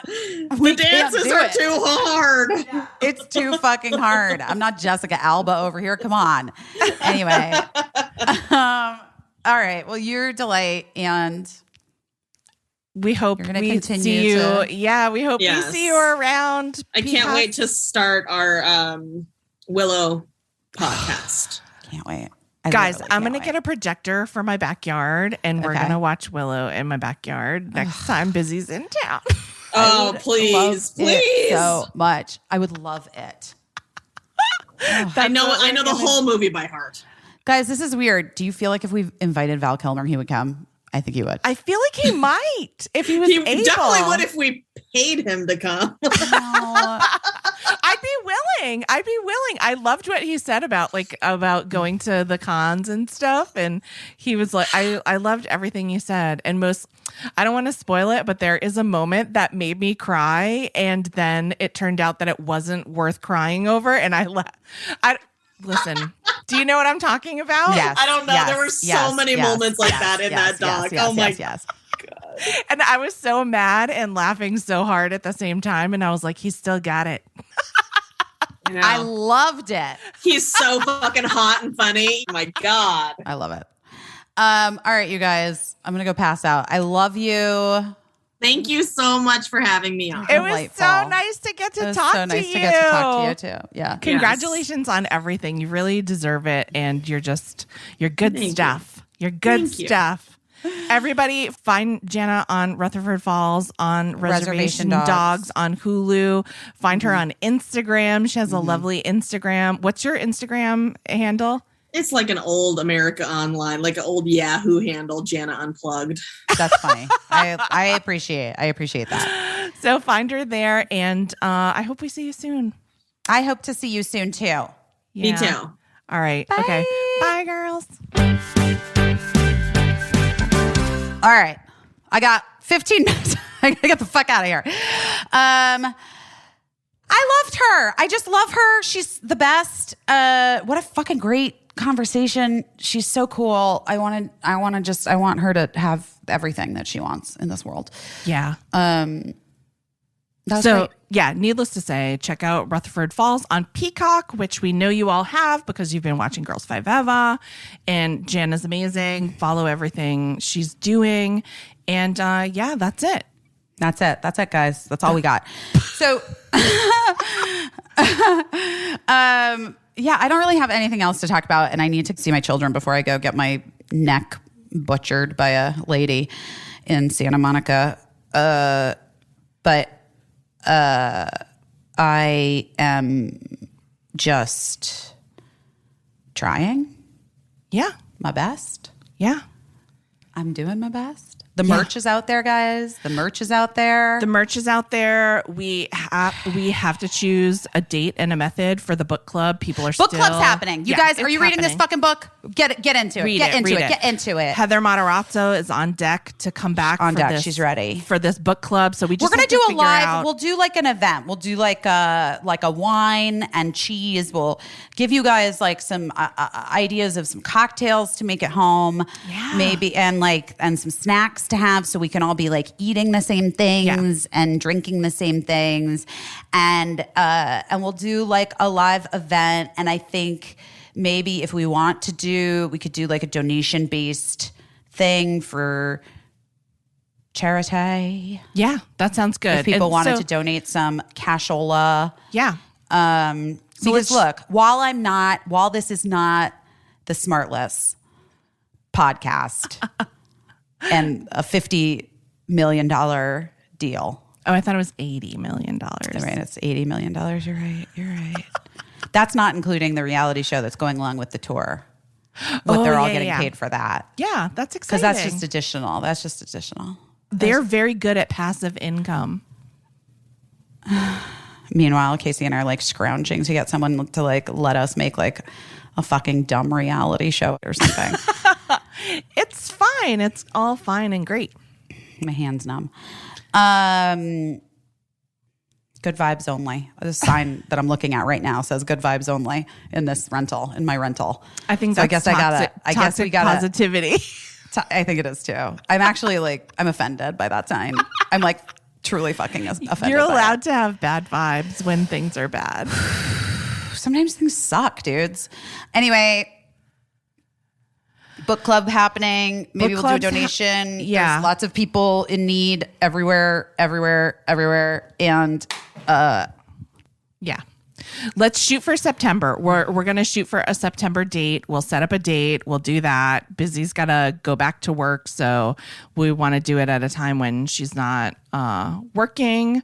We didn't get to talk about Ben and Jen, but I have theories about that, so I'll just I don't know what's happening. I'm not even up on anything. I don't know. They were out with their kids, and then Ben was snapped taking a look at some engagement rings in a window. So like I have a theory. I have a theory. I'm gonna post it on Instagram. Jesus fucking Christ! What is it? What's my theory? Post it on Instagram. I'll post it on Instagram. Yeah. And I know people are asking if we'll go back to giving advice at the end of the podcast. It's hard for me, guys. It's hard for me to give advice. We feel like we're not in a great position to give advice. Yeah, I feel like Casey and I both are just like, what do we fucking know? You know, we appreciate you keeping us company, us keeping you company, but truly I have to say, what do we fucking know? Because I mean, I'm just going to say this, like, we're doing fine. Yeah. We're here. Period. That's it. We are That's here. The end. That's the end of the sentence. We have bugs. We might have worms. Definitely have some. I definitely have some fucking something. Hopefully don't have cancer of my thyroid. Hopefully not all that. And yeah. And then after we accomplish the book club, maybe we'll do the Willow viewing party with Jana. Oh, we're doing the Willow viewing party. I'm going to get my, what was it called? I have to remember what my movie review club was called, like something like it was like the Pink Flamingos movie review company, because I loved pink. Like I thought like Pink Flamingos were like, you know, I was, you know, it was like your late unicorn. 80s. Yeah. Let's do that. And I'm sending everybody so much love. Things are, it's funny, like when you like perspective is a thing, right? Yeah. Perspective is a thing. Yeah. And we're so fucking lucky. We are all lucky. I'm super lucky. I'm so fucking lucky. Yes. And we love all you chuckle fuckers. All you fucking chuckle fuckers. I'm a chuckle fucker, turns out. I really am. Talent is the thing where I'm just like, oof, you're fucking good at something? Uh-huh. Why wouldn't you be good at fucking me?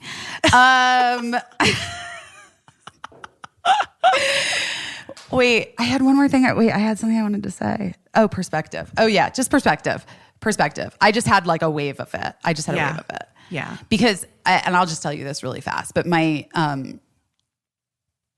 friend, like my good friend who died, I mean, I guess that was like 4 years ago now. Yeah.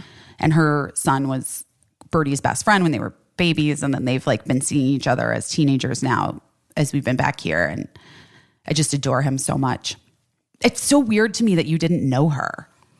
I know. Yeah, I feel like you Yeah. did. Yeah. But I feel like you did. It's so weird. Yeah. I feel like you knew her. Well, maybe or you I guys do. knew each other. Yeah. I don't know how to explain it. It's so crazy. And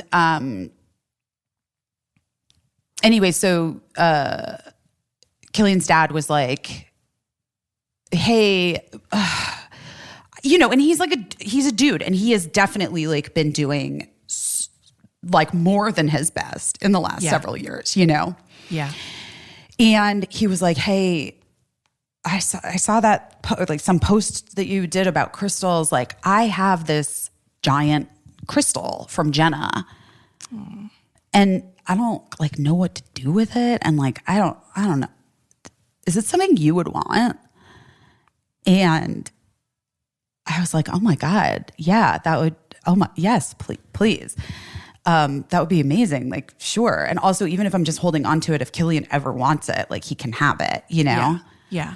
And he's like, okay, great, thanks. And so, but then it was like Birdie's birthday, right? And EJ yesterday texted me, we're leaving town. And he's like, you guys are taking off soon? And I was like, yeah. And he's like, I have that crystal. I want to bring it by. And I was like, okay, yeah, for sure. And then he's like, I don't know we didn't know what to get Birdie for their birthday. Like, we took Killian to, oh my God, that was a whole thing. Did I tell you about this? When we took Birdie and Killian back to Worms out for sushi for Birdie's birthday? Oh no.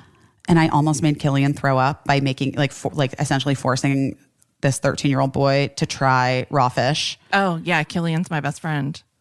No, he legit almost threw up at the table at Nobu Malibu. Yeah. I feel him. It was, in a word, fucking amazing. It was like one of the best things that's ever happened. It was so fucking funny.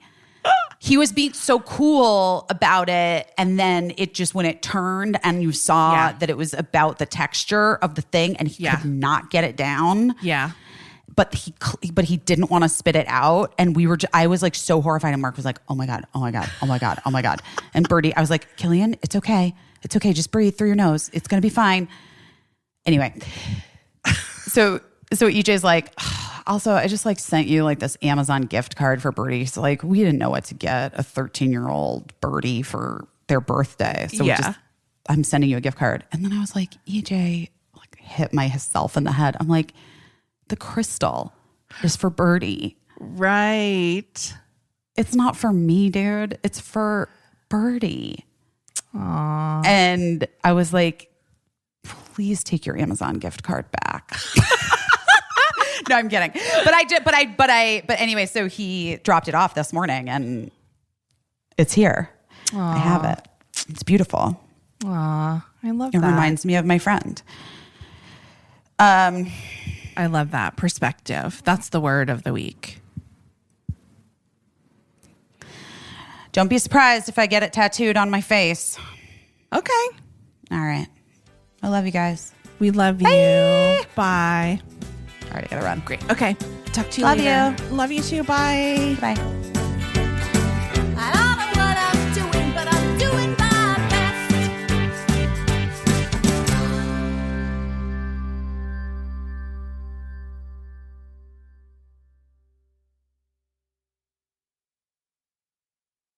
Oh no.